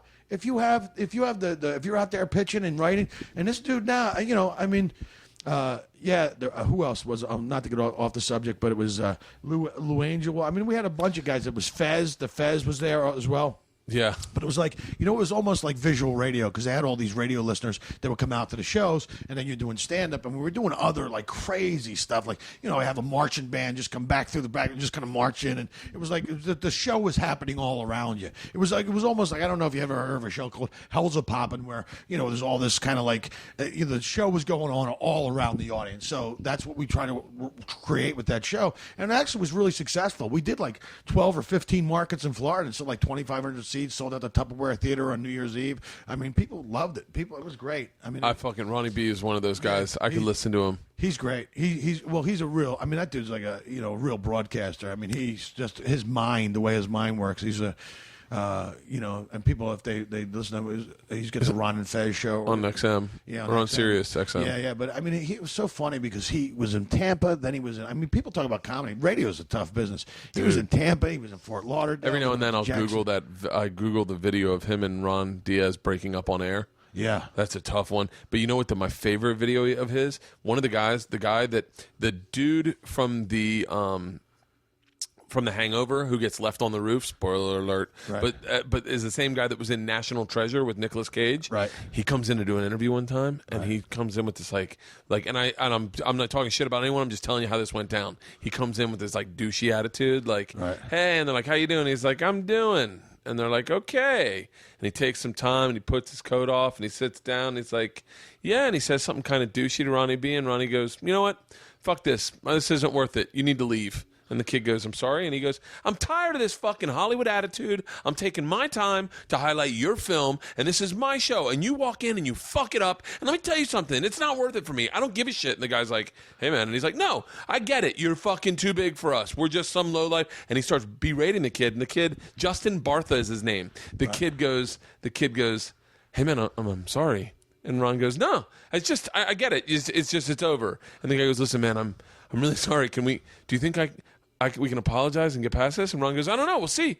And so he's like, he does it. This is all on air. This is on air. And he goes, let me tell you, man, Bennington. Boy, and they turn it around for the greatest fucking interview. Yeah. The kid, literally, that's one great thing about Justin Bartha is he's like, I'm sorry, man. I'm really sorry. But Ronnie's a great fucking interviewer, dude. Yeah. He's a great interviewer, and he's a great broadcaster. I remember he would do the best interviews on the old Ron and Ron show, and even like just to create the drama around because it was he gets that, man. He does that real well. He's fucking great. Yeah, and actually he was doing another interview show. Wasn't he doing another interview He's show? doing one on XM with just comics. It's behind this.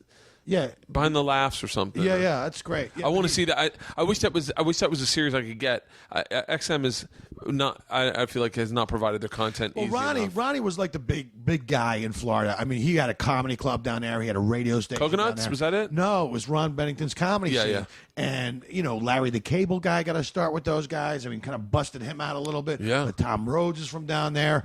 Billy Gardell was from Jim Brewer. I mean, it was Daryl Hammond. I mean, Ronnie gave a lot of start to a lot of cats just doing his radio show and doing his club. And then it became the Ron and Ron Radio Network, and it was all over Florida, and it was a big deal. I mean, Ronnie's responsible. I mean, he was. It's even so funny to this day. I mean, you could see Ronnie's influence in a couple of guys that perform. They go, oh. Yeah. If I could take a time machine, think about this. If you could take a time machine for one evening, beginning day to end for 4th of July, take a time machine for the 4th of July, just conceptually picturing that would be one of the greatest. And where would you go back to 1776? I would have to go to 1776, right? That would be one. A couple stops along the way. I'm going to 1777. Right, the year after, where they get the party down. That's right.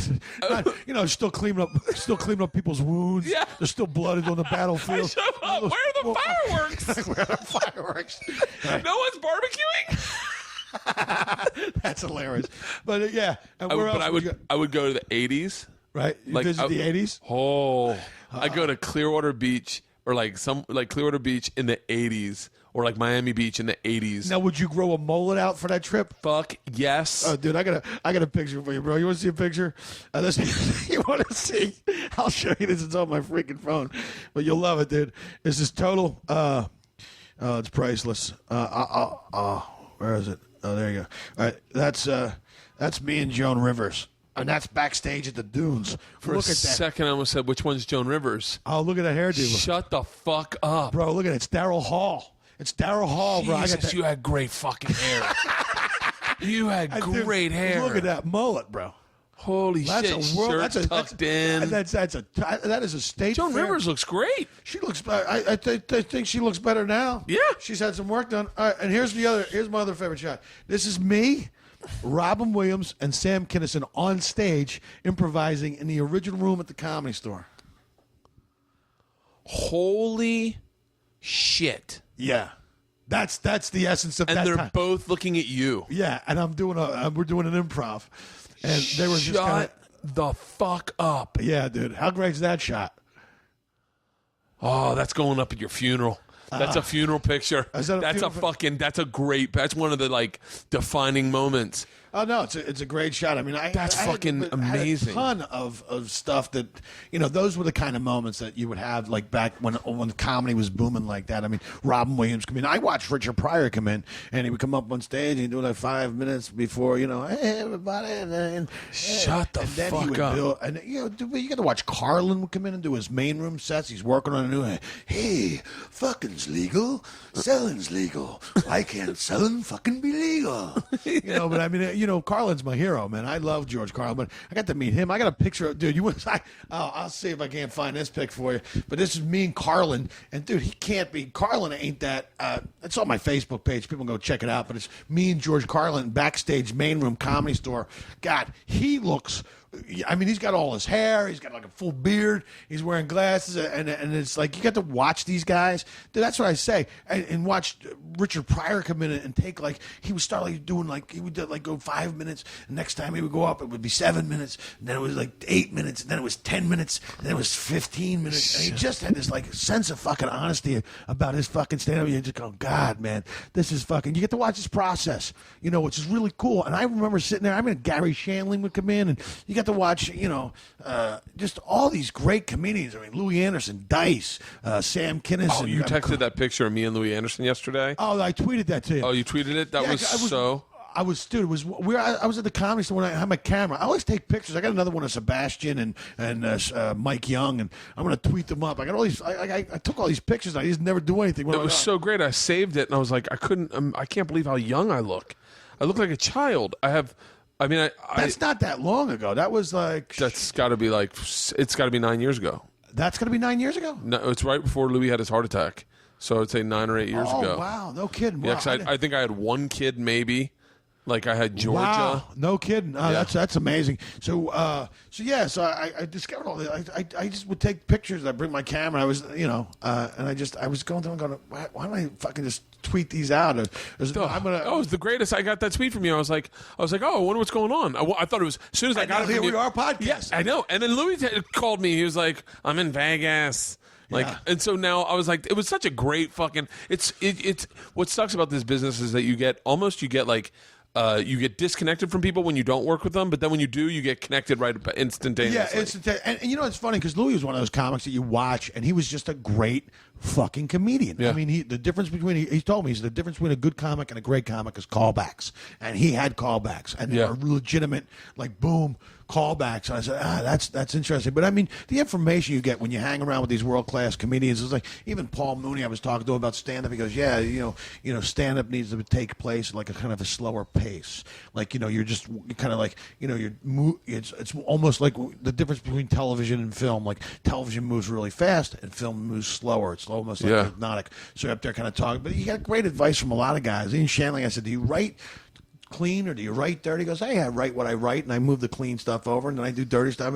But it's like, you're sitting there, and Yakov Smirnoff was fucking performing back then. I mean, you got to see like Harry Basil and all these guys were just, I mean, it was amazing to watch, just be part of that. It really felt, and it was always like, it was also not only were you watching the best guys in the country, but it was just this great social setting of like, meeting people. And God, back in the day, we're at a Comedy Store. Crazy, man, just insane. You got to write a fucking book. I got to write a book about all of it. Yeah, like I want to hear about your dad too. Like, you should do like have you read Brewer's book? No. Brewer's book's really good. It's really good because it's not based on any celebrity, Like it's not based on his celebrity, but it is. But like he talks about it because he can't help but. Right. But he talks about himself. It was a really great book. I was really kind of blown away because he talks about being in Florida and moving to Florida from Jersey and going back to Jersey and meeting his wife and getting involved with like Saturday Night Live. Yeah, he was. He's Orlando. I think he was like. He was from Jersey originally, right? And then I think he moved to Orlando. Yeah, because him and Billy are buddies, and also Daryl Hammond was from down there. And I don't know whether they were originally from there or not, but they moved there, and that's where they discovered stand-up and started performing. Because I told you, man, there were so many clubs in Florida at the time. Cowhead. Do you know Cowhead? Yeah. Cowhead's in town. He was going to come over, and then he was like, and then I was like, Jimmy's coming over. You want to come over to a podcast? And he was like, and then I was like, it'll turn into the Cowhead show. Like it'll be Cowhead interviewing you. We'll be doing bits. I did a show down there in Tampa. I was down there, and I forget what happened. We had to go back and do a show. But yeah, he's a good guy. Here, Cowhead. Call me on my. Oh, he didn't have. Never mind. I'll call you in a little bit. He doesn't have cell phone service. We're supposed to go to lunch. What are you doing for lunch? You want to go to lunch with me and let's Cal? go to lunch, dude. Okay, let's go to lunch with Cal. What time is it? It's 12:30. Oh, awesome. I'm on a cleanse. Oh, you're on a cleanse? Oh, dude, I did that for like 15 days. Holy smokes, dude. I just started mine. Like everyone's hearing this and they think I've been on it a week. I've only been on it 3 days now. But I did it for 15 days. I went from 244 to 218, and I never felt better. You know what I was doing it with? I did water therapy. I did. You get up in the morning, and Japanese do this. They get up and you drink 1.5 liters of water first thing before you brush your teeth. You drink 1.5 liters of water, which starts this flush, and then you wait about an hour, and then I would start juicing. I did that for 14 days. I dropped so much weight, and I felt so great. I'm actually getting ready. When I come back from the Borgata, I'm going on a freaking total juice cleanse. I was on a tear. I did like 4-week tour, and then I got back, and I was like, my wife's like, you're going on the cleanse. Monday, I landed on the plane. She's like, don't drink on the plane, big boy. Your cleanse starts the second you land. And really? Oh yeah, and I came in. Look at you. I need to get a wife. Oh, dude, they're so good. I need to get a wife. And so she makes me a shake in the morning, and I drink my shake, and then I did this cleanse a year ago. I was 245. What's the cleanse you're doing now? The clean program. Oh, nice. It's nice to do that once in a while. Just clean out your synapses in your brain. I was 245, and I got down to 205 was my lightest. Right. But I lived at around 210, 211. Right. And then when I started this cleanse, now this is, mind you, this is living life for a year, like the way you would if you're on the road. Yeah. All the time. And I started the cleanse, and I was only at like 222, so I wasn't that far off. I was still lower than I was higher, but I weighed myself this morning. I've been on the cleanse like 2 days. I'm 219, right? So it's dropping off. I'll get 219 is nothing. Dude, I look at myself. I have pictures back. I go, I was 244, man. Dude, I was a beast. I was a fat fucking mess at 245. I remember getting on an airplane scale, and then I had my clothes on, and I got on the airplane scale. I go, what's everyone think, over under? And everyone's like 250, 252. I was like, shut up. And I got clothes on, a jacket and pants, and I was 247, and I was like, holy fuck. Yeah. I was like, and we were in Hawaii. I had been doing shows shirtless in Hawaii. I was on TV shirtless. I almost didn't recognize you with your shirt on. It's so funny. That's so funny. I did that cleanse, man. I'm telling you, you got to do that every once in a while. Yeah. And that's why I do the Bikram really. The Bikram really kind of, I'd like to do that and get the shit out of my body. I'm telling you something right now. It's one of the, people go, fucking yoga. I go, yeah, try to fucking make it through a class. Yeah. I fucking dare. As top fucking athletes do it. The guys in the NFL do it. It's that flexibility is what, these guys who play football, is if they're that flexible, they'll have a long career. Yeah.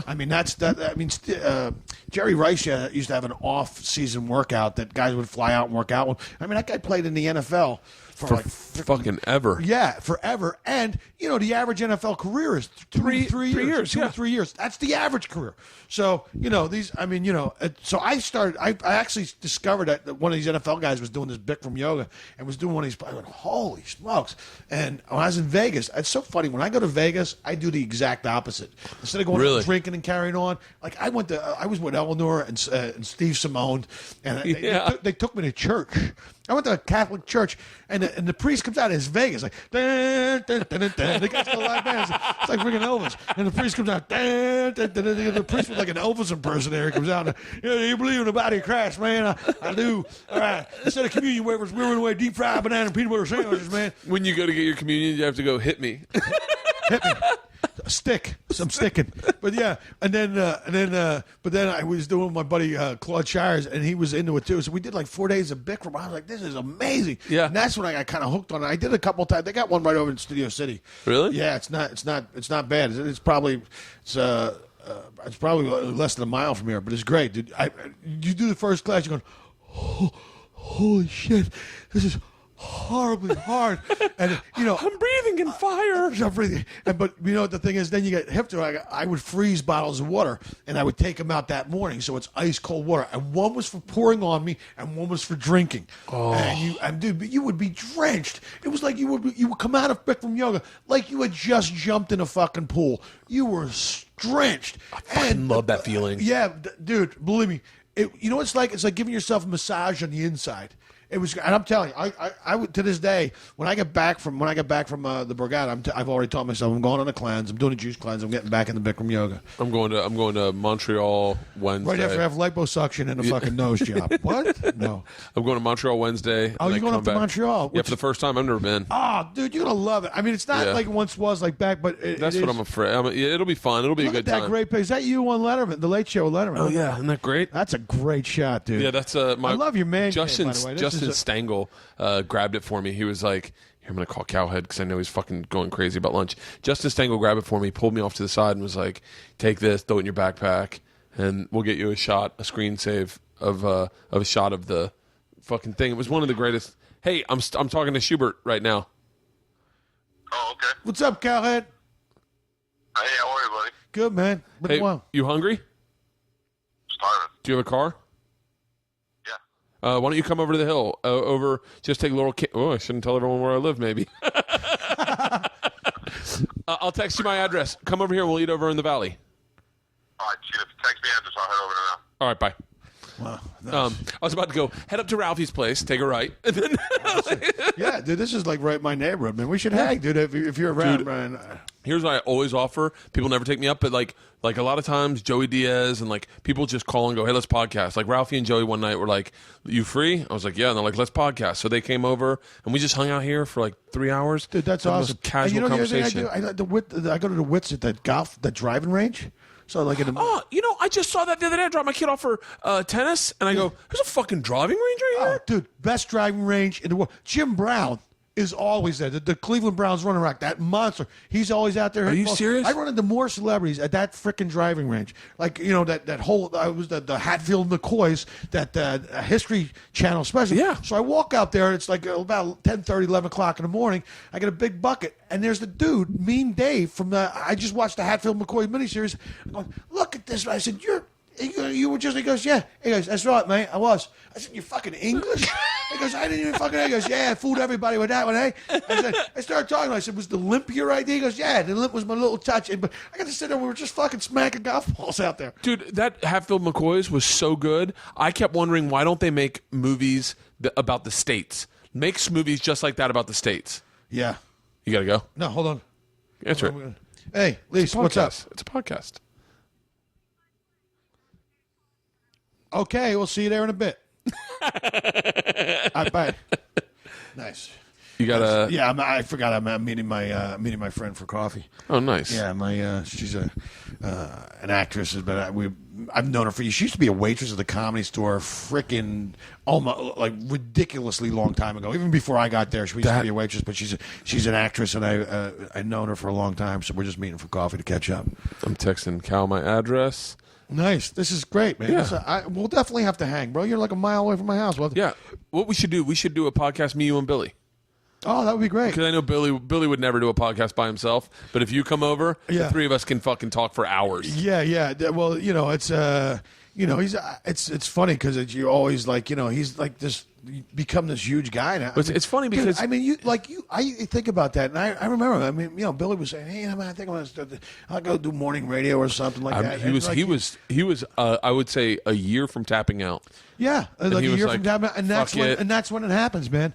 And dude, and that story, his story with the whole thing, because he was getting ready with Judy to go do this deal with Nickelodeon, and the whole thing. You don't sign the deal, and it's like, hey, I can't. It's a really amazing story. Yeah, and it literally, you could not be in a better position than he's. I mean, with the cast of that show, with probably one of the greatest comedic actors we will find out in history. She will go down as one of the greatest. Let me tell you comedic actors. She has an old school feel about her. She reminds me of Carol Burnett. Yeah, she just does. And I'm telling you, dude, I TiVoed to Mike and Molly, and I just I catch up on I watch 4 or 5 of them in a row.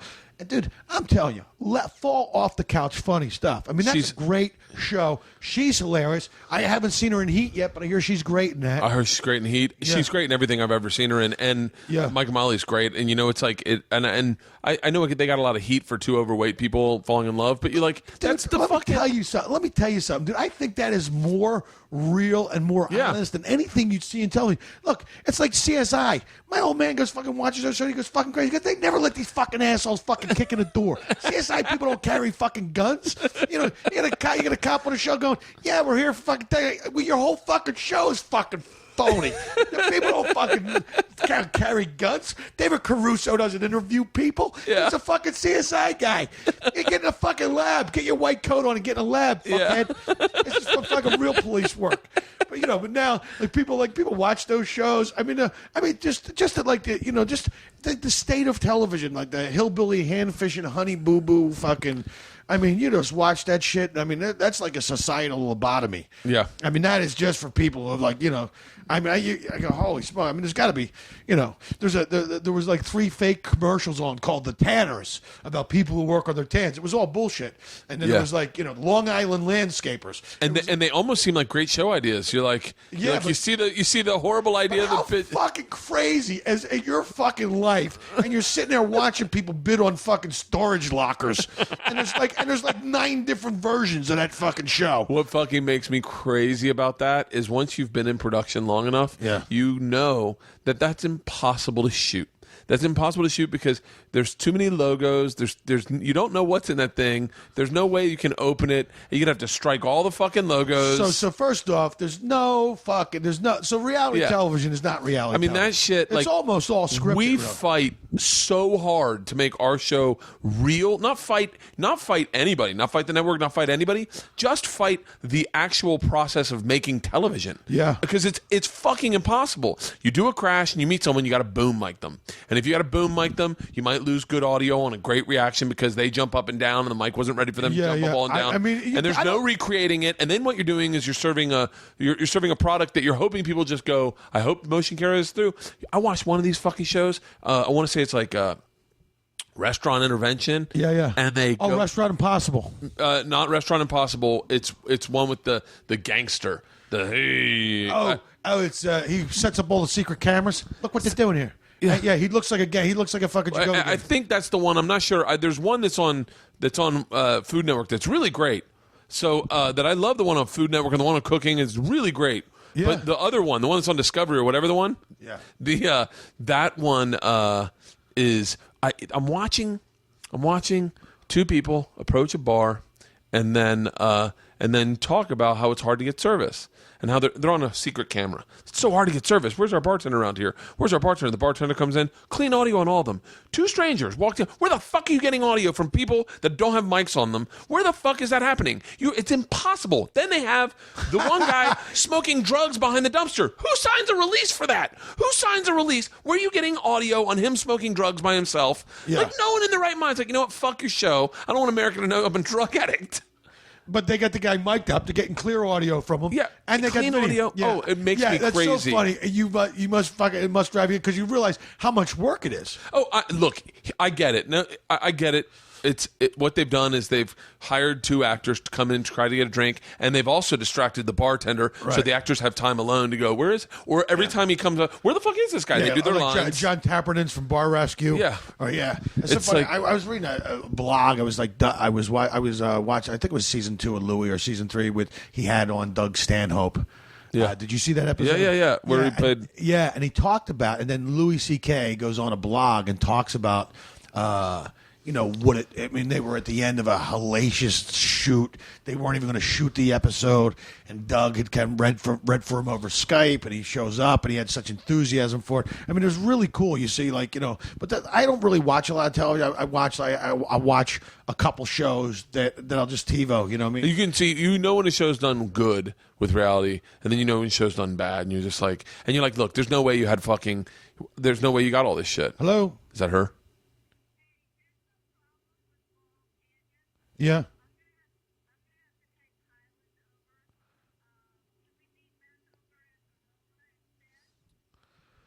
Yeah, we could do that. What time? Sorry. That's okay. You guys asked Okay. me All right. It sounds good. I'll see you over there. Bye. There's a problem in Laurel Canyon? Yeah, she's a little power problem in Laurel Canyon. I should tell Cowhead. I just switched it. Yeah, tell him to come up Highland. He's up at Ralphie's place. So I think he's staying there. Oh, yeah? Where's Ralph? How far is Ralph? Oh, he's over on the other side of the hill? Ralphie's up on the top. He's up on the top of the mountain, I think. Oh, wow. And Ralphie's going to love it. I rented a house up there, up like top of Havenhurst with this great view of the valley with a pool. Yeah. We did that for a year, and I was like, you know what?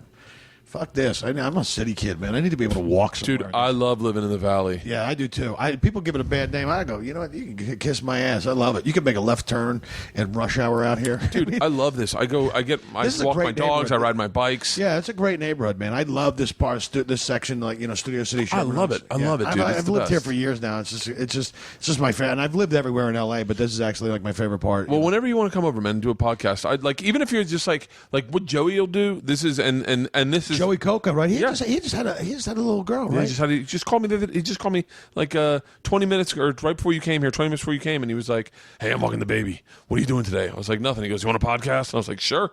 So he's going to come over at some point today. We'll podcast. But that's the way it should work. Is like you're like, "Fuck it, I got nothing to do today." Yeah. Like, It's especially a comedian. He's like, "Oh, I hit a bucket of balls and then let's go podcast." Ari does that all the time. He'll be like, "Yeah, I just got done the store. We're gonna go podcast. You want to go podcast?" You're like, "Fuck, why not?" It's the newest thing. Yeah. It's the newest. It's like we're at a radio. It's like you get your own radio station. Yeah, you got your own radio station, and you got access to the best talent in the country. And you wouldn't believe how it's a worldwide thing, man. It's a little. I was in China and people were talking about Death Squad and the Death Squad guys. Dude, podcast. Death Squad is a fucking movement. Yeah, it is a movement. It is a fucking movement. You know what the funny thing is? I mean, these guys are really kind of like they've really kind of taken it to the next level with and it all stems from Joe Rogan. Oh, I'll tell you the coolest thing about that whole Death Squad movement is that it just happens to be the podcasts I listen to as well. Like I listen to Joey's and Ari's and Joe's and whatever Red Band puts out. Like he's got a list of Death Squatters, the Naughty Show, and like I listen to them. And then I one time I'm in Scotland and these guys hit me up and they're like, "Hey, the Machine's in town. We'd love to buy you a beer." And I was like, "Okay, I'll let you buy me a beer." I was like, "Here's where I am. If you guys want to come in," they take trains into the city. Yeah. I'm shooting.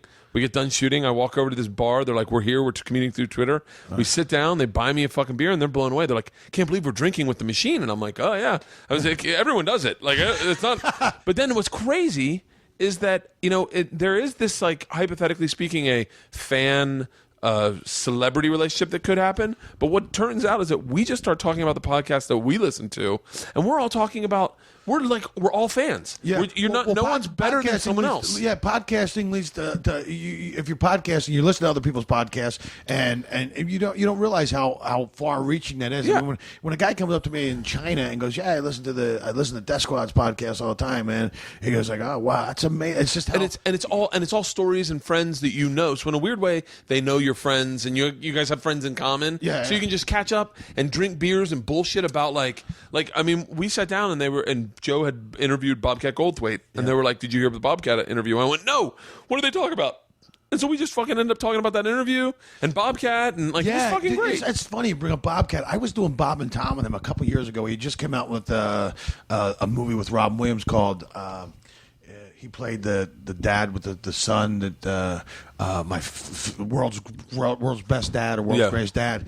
And I thought he's had like a really interesting. I mean, he directed. He's Kimmel. an interesting fucking guy. Yeah, he's really interesting cat. And I caught up with him because I know at one time him and Kinison had a feud. And I said, I talked to him outside the studio. I said, we have a kind of indirect thing. I used to tour with Sam like during that whole time where you went. He goes, look, I would get phone calls when he got fired from the movie. They asked me to come in and fill in. I go, no, I'm not fucking filling in for him. He goes, it was all bullshit. He goes, I didn't. There was no way that those guys were even similar. It was like, it was almost like a Sam created this fucking thing. He goes, I never had any bad fucking feelings for any of those Bob's guys. an interesting dude. I listened to his interview with Rogan, and I listened to it from beginning to end. Like, and very seldomly do I sit for any podcast and listen to the beginning and end. Usually I'll start it and then I'll get caught up doing something else and I'll hit pause and then catch up the rest on a plane. Right. But I listened to the whole fucking thing. I think I was driving too. It made it nice. Yeah. And he's just an interesting dude, and the way he sees life, he's really smart. The way he talks is so real. And that's just something that a comic would only hear. But like the way he fucking kind of talks about. Like it was really a fucking fascinating interview. Yeah, he's an interesting guy, and he's out doing stand up, but he's not doing that character anymore. And he's kind of outgrown that whole.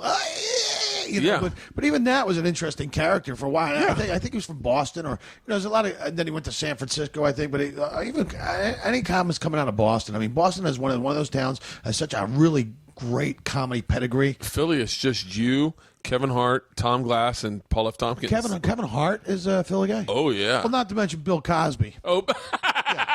And David Brenner. Oh yeah, David Brenner. Yeah, and I haven't seen David Brenner do stand up. I had a weird connection with David Brenner. Someone that produced my TV show a long time ago. Her husband or boyfriend was David Brenner's manager for like 40 years. Yeah, like his and all she talked about was David Brenner the whole time we worked on the show. We have the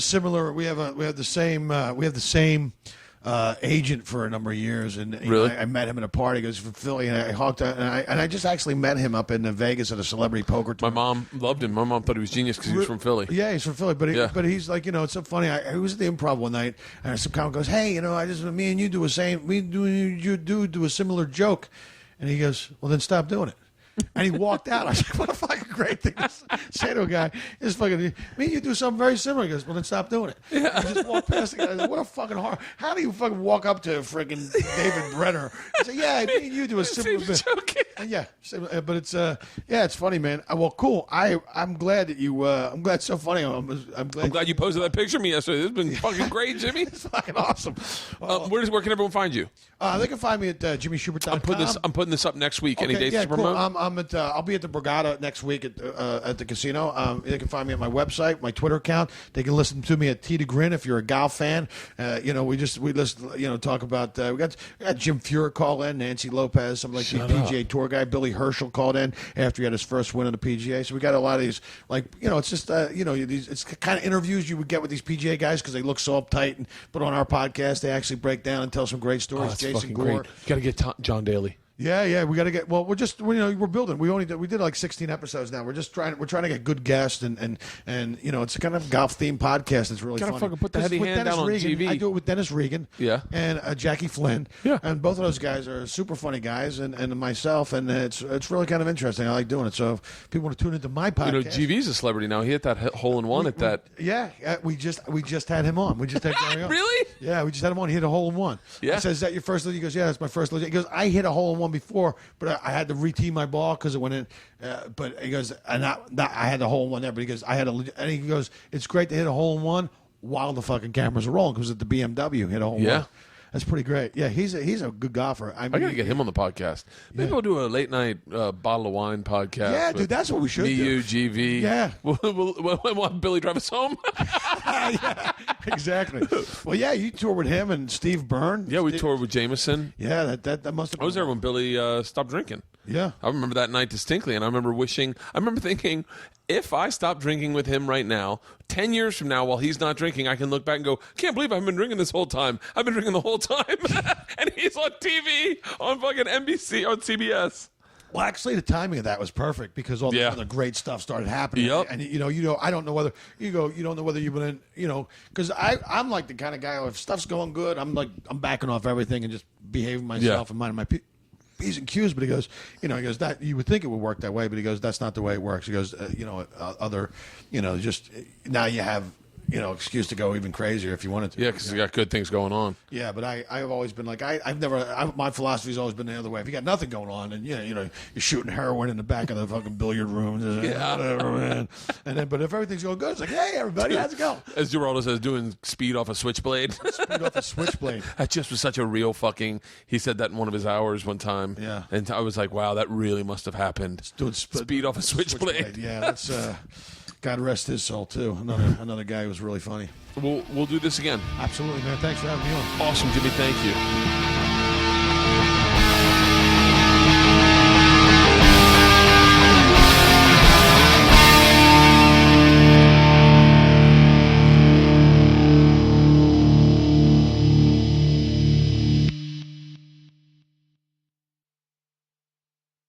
This episode was brought to you by The Machine.